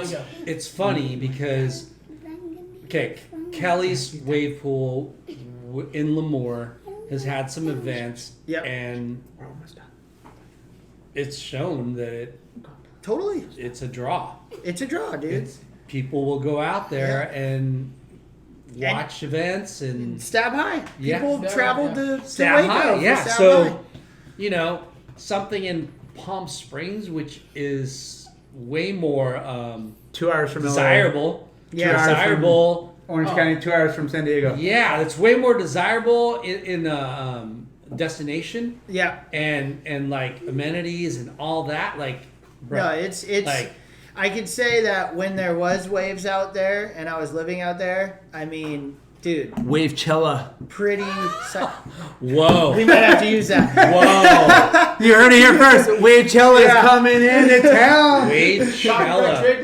Late night just named our first event, dude. That was awesome. That was awesome. Wow. Thank you. That's pretty good. You know what? With Brian Alper, Mr. DJ, and event planner. Dude. Can We we love get you, Alper. We need to get if that happens, we need to get credited Yeah. on that. Yeah. We're in. Yeah. We'll Wavechella. Wavechella. Late night came up with Wavechella. Late night came up with Wavechella, and there's a monetary value to that, maybe on the blue currency market, as I like to call it. Yeah. We'll definitely do some Wave special currencies for sure. Good Yeah. enough for me. Yeah. No, but I mean the opportunity to, I mean Waco, as you know, you're in the middle of Nowhere. you're in the middle of nowhere. Yeah. Yeah. I mean, you're 20 minutes, 15 minutes outside of town, but you're pretty rural area. Yeah. They built a few rooms. There's not really, it's like BYOB. Like you show up and it's either you're staying, if you bring the Palm Springs vibe and the industry vibe, it's going to crush. Yeah, we feel good about it. Music, movie night, events, obviously surf. And so, Yeah. like, I always see The those. possibilities are endless. Here. And left. Hey, here's The symmetry. How much? Put me in. Put me in there. Wait till I make the waves and make sure it's just best it can possibly be. So Yeah. that's that, and I find myself at first. Obviously, you see all those things and you get your head in the clouds and start and like, oh my God, all this stuff's going to come together. And there's so many moving parts on these projects, but the part I represent, which is the wave and the surfing and the surf experience, like to me, that will always come first. And so that has to be dialed, and that's For sure. my main concern. And all that other stuff, it'll fluff. It'll just follow. It's icing on the cake. And then Yeah. just So like BSR, we ended up kind of building the mold for this. You get the wave dialed, and then the people come, and then all of a sudden, all this stuff starts just coming together naturally. So at this point in time, where you guys are rebuilding, or yep, it's everything, being everything's renovated. demoed except for that building that we put the new equipment in. That was creating the waves in the test pool. That is standing alone in a big dirt field. How many caissons were there? There was 8. And how many are going to be in the final? There's going to be 16. And just to get a little comparison, BSR is 24. Wow. So 24 caissons? yeah. So when you think about the waves you saw in the test pool and the waves at BSR, I was working with a third of the size and manipulation I could do with the system. And I think we got it, not as good as BSR, would never say that test pool was, but it was, I'd say over 50%, and you're working with a third. So That's awesome. I'm wondering. Is that tech and efficiency and all the, and then once you work on your contour and the actual shape of the pool, it's going to be epic. So before, when I surfed it, it was like what, 50 yards wide? 80 feet. It's only 80 feet. 80 feet. BSR is 240 feet. But you surf it in a different way. Correct. Right? Correct. So we're talking from where the waves are coming to the beach. Okay, 80 feet wide. Mm-hmm. But then how in the big pool or in the test pool? In the test pool. Test pool was, what was that? I think it was like 250 feet, but we're going to 400. From caissons to the beach. To the beach. But if you think about where you actually did your turns and the actual good parts of the wave, it was really only in that 80 feet. Yeah. Because once we went beyond that 80 feet where the pool widened out, that was where it mushed out. Yeah. It was basically, unless you were running the beginner wave. Well, it's like surf ranch, Slater's pool. Oh, it's 7 football fields long, but you're really only surfing maybe 4.5, 5, because of the way, like, by the time you take off to where it fizzles out. Did you just listen to yourself say that, though?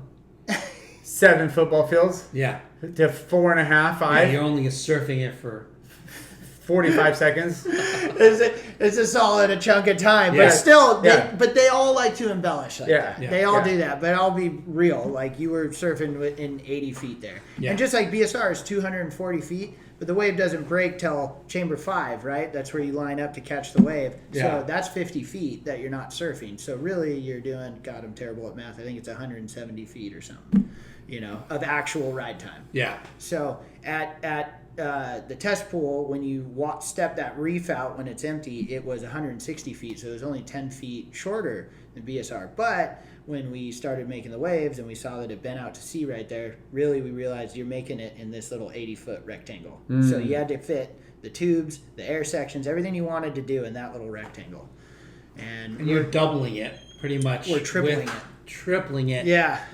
And good way of that I feel like as surfers, a good way to look at wave pools is how many gallons are in the pool. That gives you a good perception of how much water you're surfing. So the test pool is 1 million gallons. We're going to 3 million gallons. And for reference, BSR is 3.5 million gallons. And then Kelly's is like 11 million gallons. It's gnarly.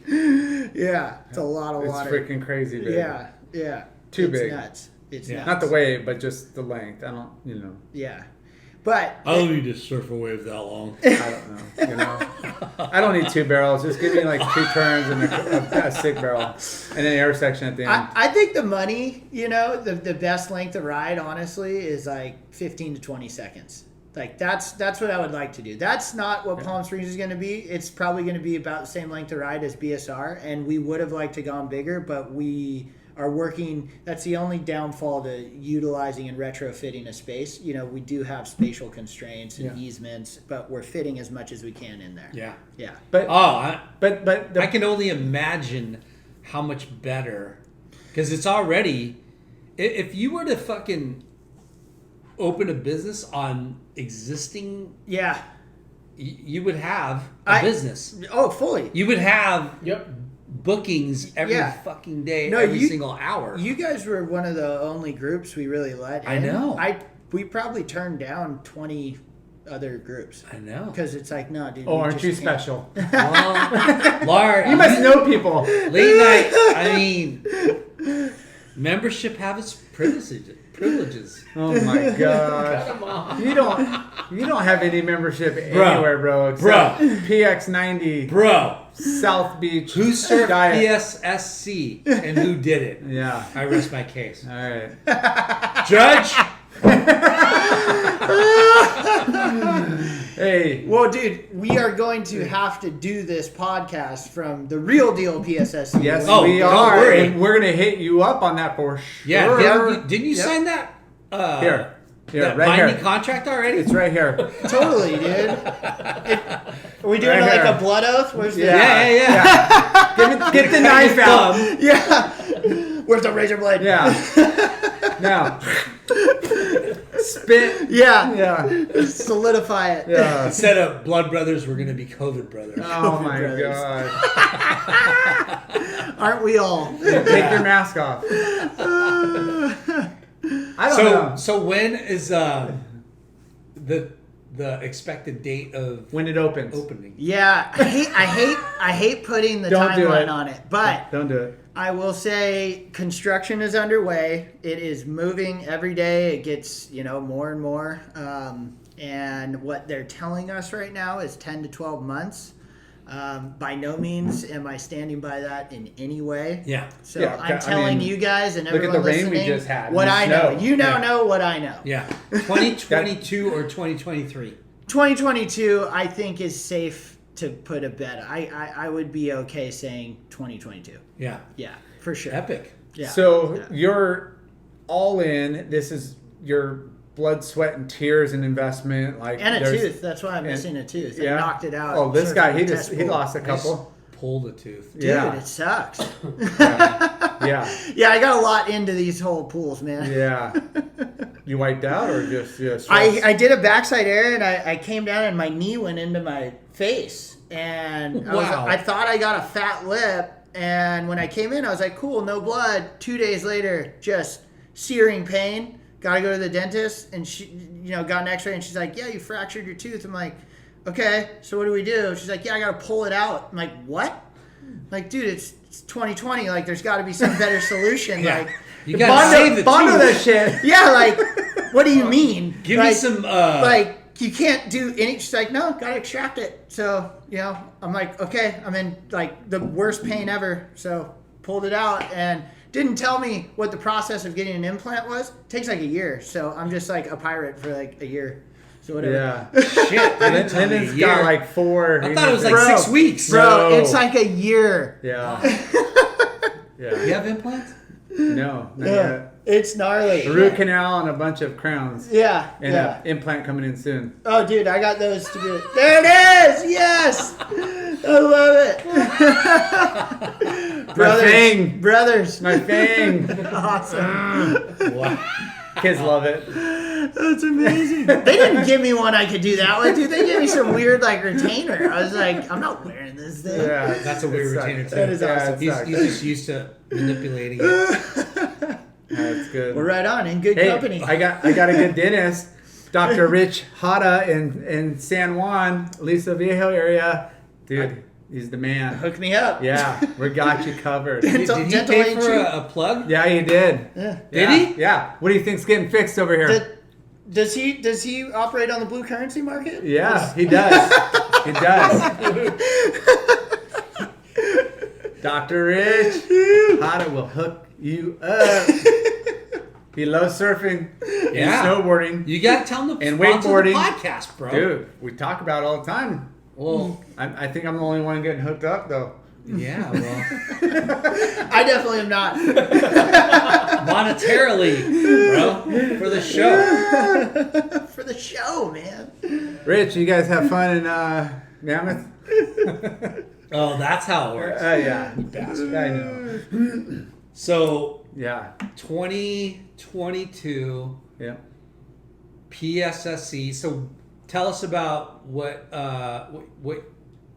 you guys have planned as far as like what the park's going to look like, or So that's a whole can of worms. I mean, it's a good thing, but Yeah. I'm not the best guy to talk about it. But I'll do my best. You have a whole team of people. Obviously, we have a ton of partners, and now we have development partners, and so I don't really weigh in on this area. I love where it's at, but we're definitely going for like the old school kind of glitz and glam of Palm Springs when it was like the celebrity oasis, like Cool. the Frank I Sinatra. love it. Rat that's Pack. what we want to Yeah, hear. yeah, loungy, kind of classy. Yeah. Yeah.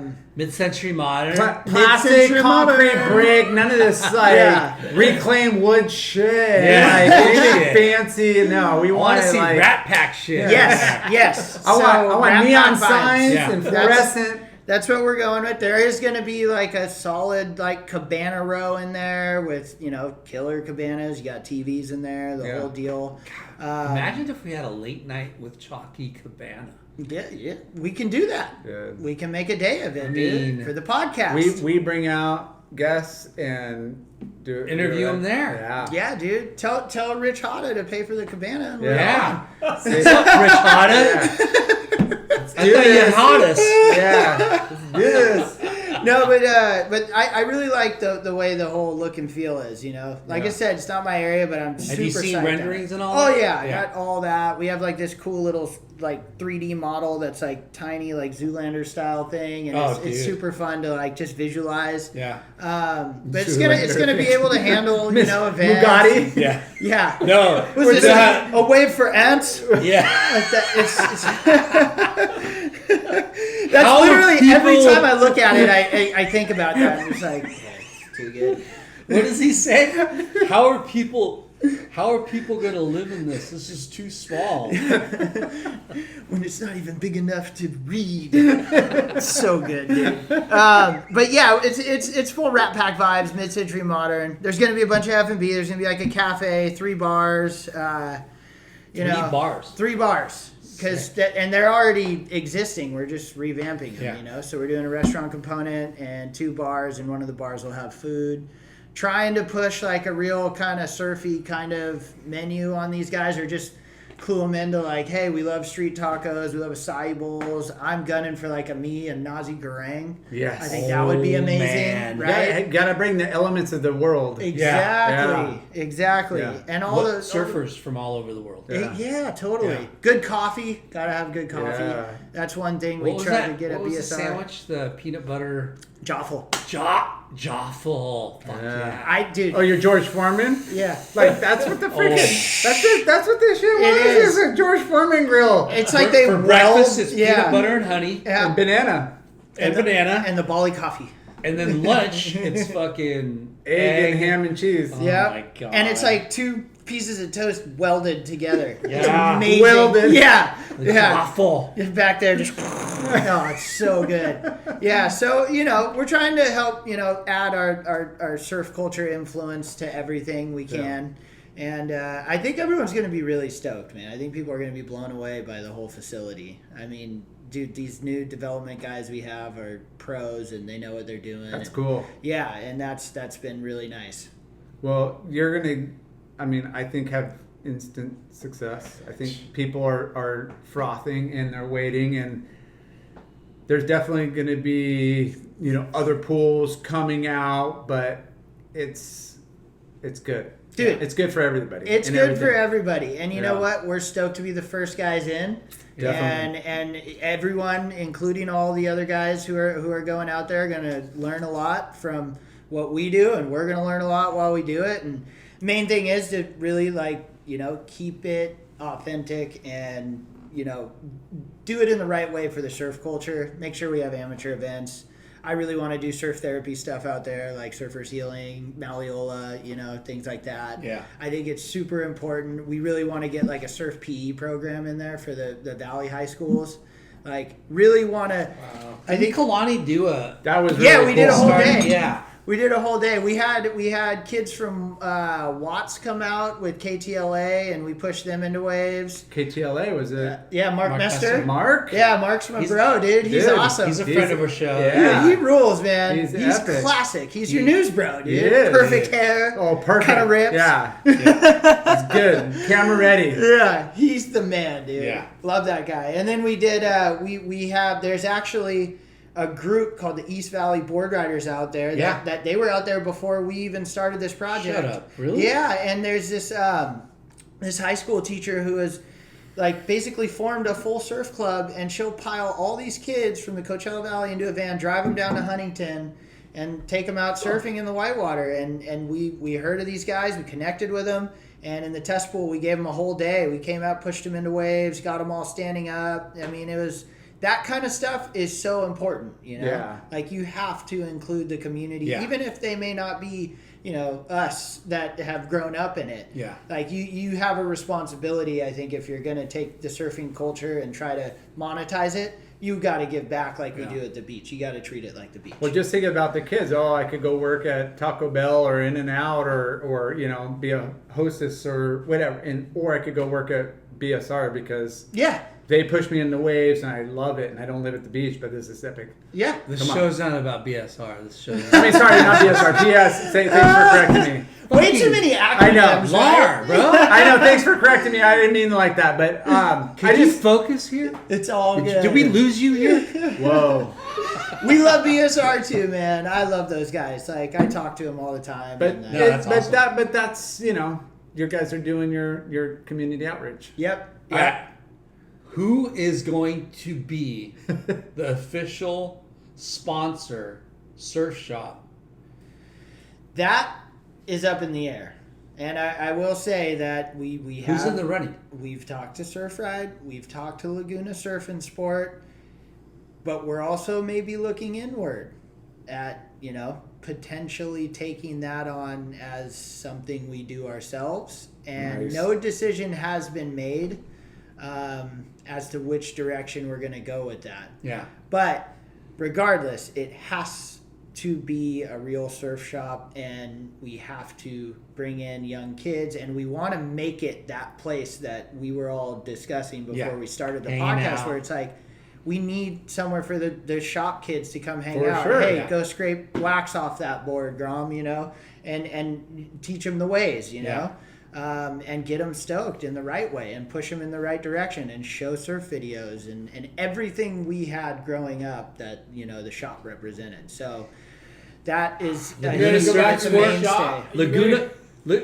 Dude, I'll always work the shop, dude. If I can get some waves. That's what I mean, dude. Laguna Surf and Sport and Surf Ride. Yeah. You should have a surf off. Oh my God, could you imagine? How sick would that be? Hey, you're gonna get the deal if you guys rip the hardest. Dude. That would be so sick to have a... How hectic would that final be? It would be Oh so my insane. God. Hey, all of a sudden we got world class surfers. Oh no, they're part time. You know what? Here's No, You want to see his W2? here's an idea. I'm going after him, dude. I'm starting at the top, dude. Shane, here's an idea. You set up the Palm Springs Surf and Sport, right? Yep. But you give an opportunity for each surf shop up and down the coast, East Coast, West Coast, wherever, because everyone's going to want to be part of it. Yeah. And you can figure out like what their I don't know what they pay, but they get to surf the Palm Springs wave pool, right? Yeah. To the have a part of it, shot. but the cool thing is they market their shop. Let's say it's Laguna Surf and Sport. Yeah. Right. It's Palm Springs Surf and Sport, but for the month or however for quarter. Yeah. Right. They are the shop and they sell their stuff. Right. That'd be kind of cool. Right. Yeah. Shop How and sick shop. would that be? Yeah. It's a pop-up shop like a pop-up every core time. surf shop. Yeah. So it's Cool hey, idea. You get for a quarter or not a quarter, maybe a month, 2 months, Laguna Surf and Sport, they staff it and they Do your thing. supply all the Yep. It'd be hard to gear staff, but you might be able to like for a month or 2 months, for a quarter, like for marketing. yeah. It could They be awesome. they sell their No, I get it. Sell their stuff. But they sell their stuff and they sell whatever they want. They supply everything that they sell. Yeah, in it's the a pop-up store. shop. It's a Yeah. pop-up shop. Yeah. Yeah. And then the Keeps next it quarter, fresh too. the next quarter For the it's customer? Huntington Surf and Sport. The next quarter it's Jack's. The next quarter it's Hobie. That But you have all Yeah. these fucking shops be part of that your would- gig, and that would be the connection. and that's the connection. Yeah. You're not only promoting yourself, but you're promoting the community. fully. That's such a fucking genius. Wow. Oh my Let's- God. Oh let's my keep, God. Yeah, I let's think keep that's this a little bit- conversation Hey, going. wow. Yeah, Am I right? Am I yeah, right, though? Yeah, totally. I mean, come Totally. on. That's the kind of stuff that I love these ideas Yeah. because this adds to the authenticity and Because who's going to keeping want to it in surf the there? community. These people that work at surf shops. The Yeah. people that own Yeah. the surf shops. Yeah. I also want to tap the board riders clubs because those are kind of blowing up, Dude, on the coast. that's yeah. And the board riders Dude, clubs consist the only of the main shop guys. you don't want there right now is Frog House. No, just kidding.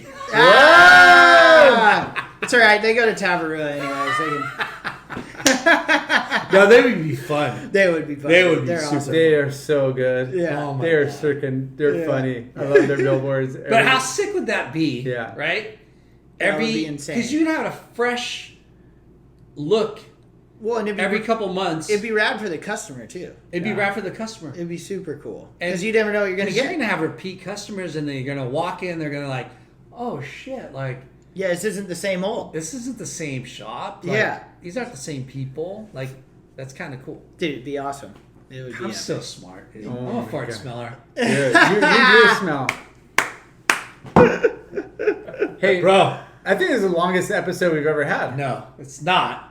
It is in one sitting. Wow. It is in one sitting. I feel honored, dude. It's going on almost 5 hours. We're ripping, dude. I'm waiting. I want to This go. is a Joe Rogan status one, dude. I want to go take 2 at the pool. Yeah, Of no, we course we're got going to round take 2. 2 at the pool. Yeah. And we'll get Karani in that one. Karani has Yeah. been dodging. Man, fuck Karani. He's been dodging. Fuck Karani. Yeah, we got Redtide, bro. Yeah. Yeah, Red nobody. To his credit, when I told him I was doing it, he said he wanted to do it with me. So and Yeah. it was kind of last minute, Yeah. and, you know. Yeah. But we'll No, get him. Hey, we're breaking down the Karani barriers. on We there. got Alper, and then we get got him. Redtide, and Yeah. then we're gonna get Karani next. Yeah. Gotta get Karani. Well, it's funny how small the world is.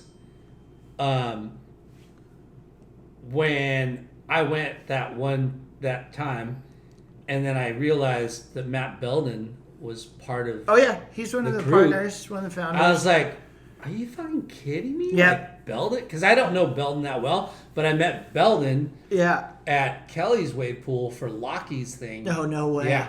Oh, That's dude. when I met him. We have some characters Yeah. on the squad. Yeah. A lot of characters, which is Yeah. cool. It's, you know, it's really good and really bad at times. Everybody has an opinion.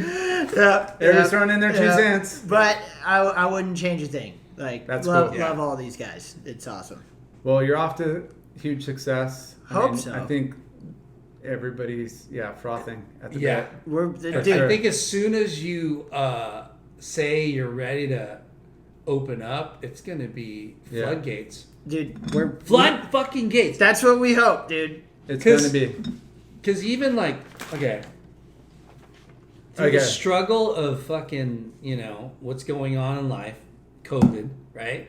Like, our industry has been as strong, well, the surf industry, surfboards, Fully. wetsuits, even, us, Apparel, everything. Yeah. has been, blowing up and has a resurgence, and we've accumulated a bigger audience, Yep. right? So Yep. what does that mean for Palm Springs Surf Club? More demand. More demand, More more, demand. Dude, we love that. participants. Yeah. So it's exciting. There hasn't been a lot of silver linings in COVID, but I feel like when I talked to like chemistry, who I've rode for those guys. That's who you forever. ride for now? I mean, Bennett. kinda technically, yeah, Bennett. Love you, Bennett. I love Jason Bennett. You know why I love Jason Bennett? You know why I love Jason Bennett. He's the man, dude. I don't. You don't? Why? Because when we went to Bali and I ate shit at Belongin', I wasn't the only one. He ate shit too the same my day. God. No way. Nice. Bro. I don't even remember That's you. the day. Do you remember when we went? Yes. Okay. Jabin's a legend. So, that guy. funny story. First time in Bali with Lar, filming for, you guys were filming for Loose Change. I don't know what movie, but yeah. It was Taylor. fucking amazing. Here Yeah. I am, the Kook. the kook of the Tag group. along kook. The tag along kook of the group. Second day of the trip, it's Benji, it's Conan, it's Ross, it's Cheyne, it's Larson, The A-list, dude. Jason Bennett, like Rizal. I think it was the second day of the trip, Yeah. and early.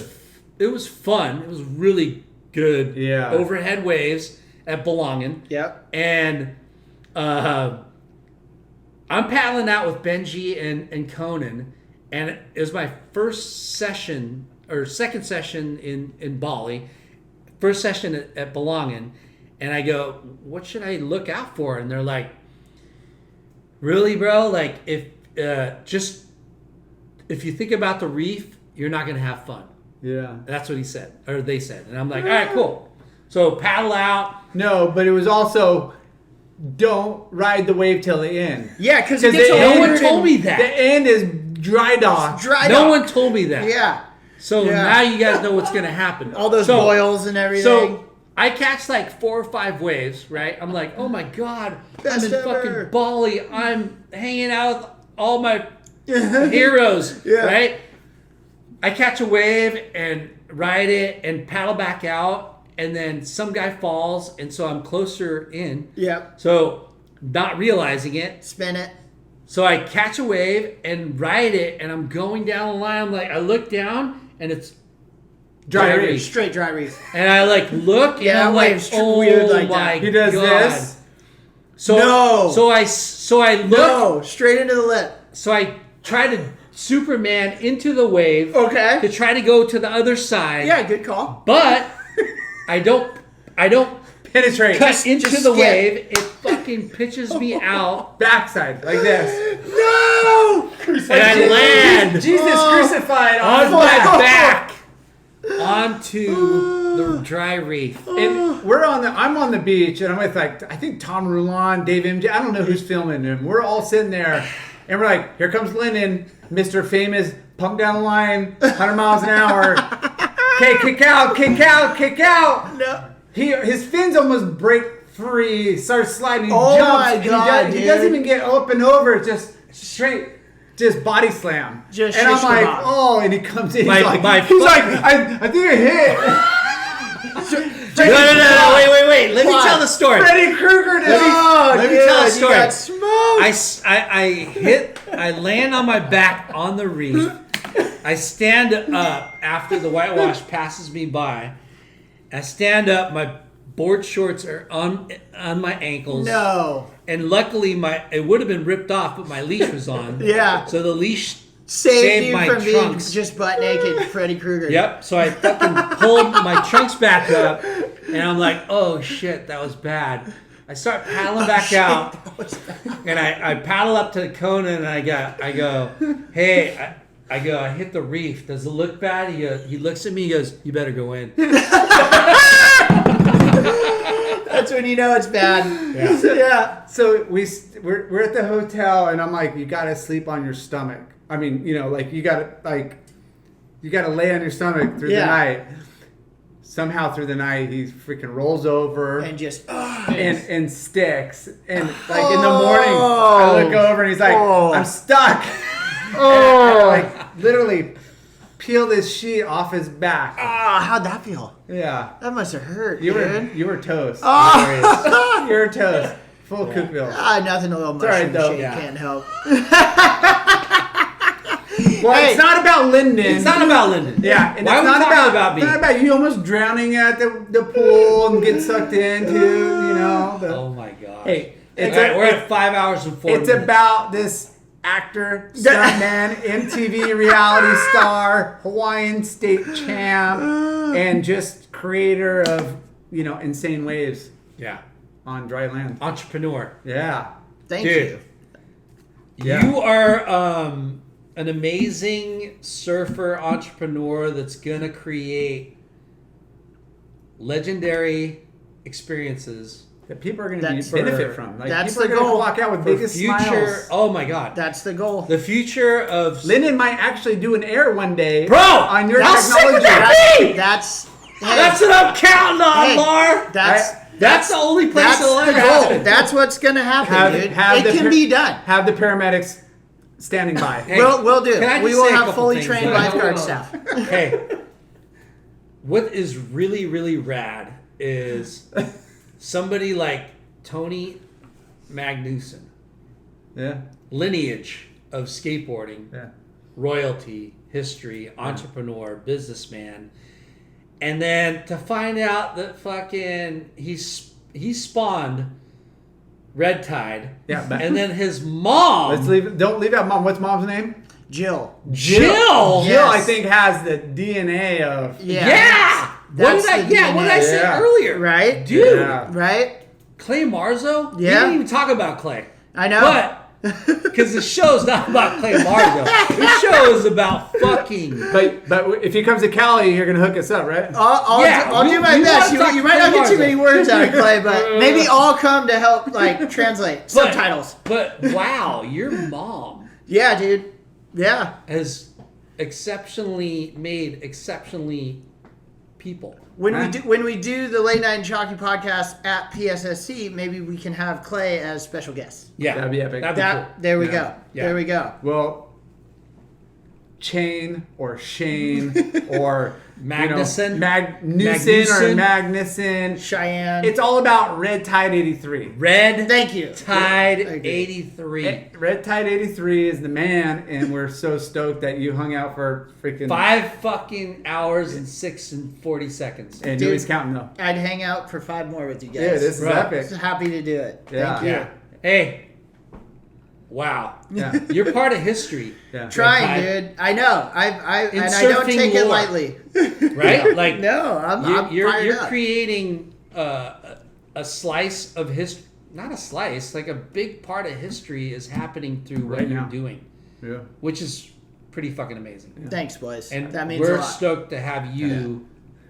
The come Silver here. Dragon Slayer. Oh.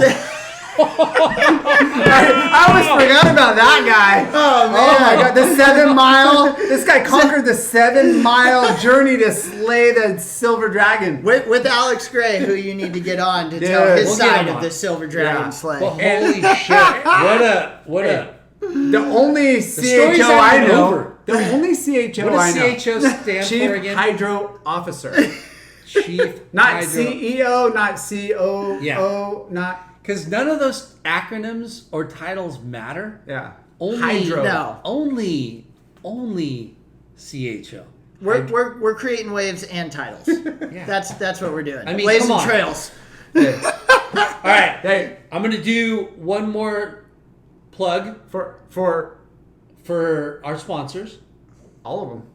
A lot of them. A lot but of them. the one that was present here tonight, Yes. Brent from Iconic Life. Iconic Life. How do you spell it? Full spectrum. IKANIK. Brent, give us a big spiel. Yeah, we are a. Give us the elevator pitch. Yeah. Come on.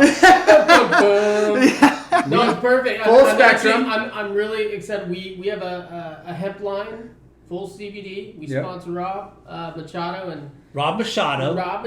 and Sebastian Zietz Nice. on the surf side. We've This got guy's some kinda ripped. snowboarders. Seabass.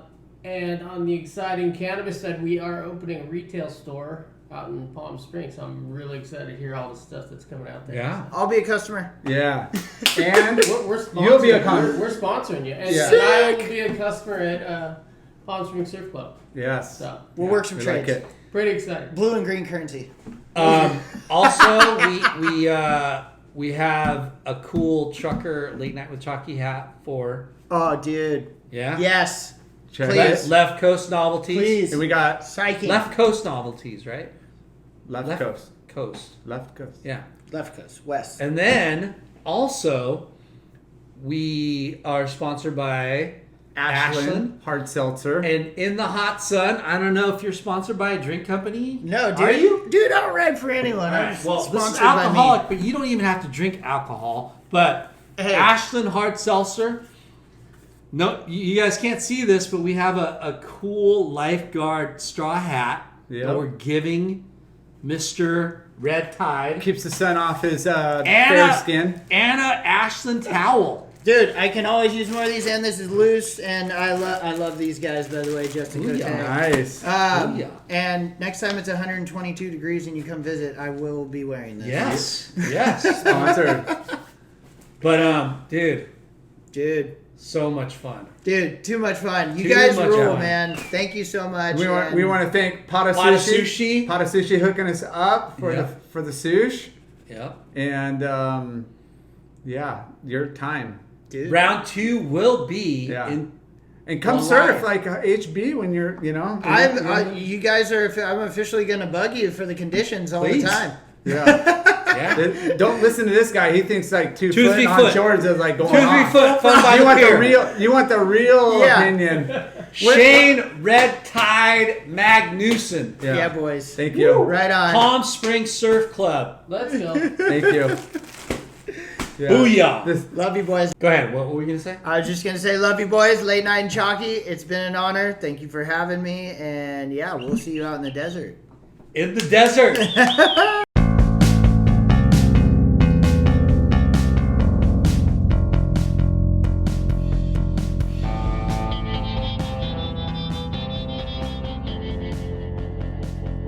Thanks for tuning in. We hope you enjoyed the show. Please give us a 5-star rating and spread the word. Special thanks to our good friends James Williams for our awesome artwork and Justin Reynolds for the amazing music.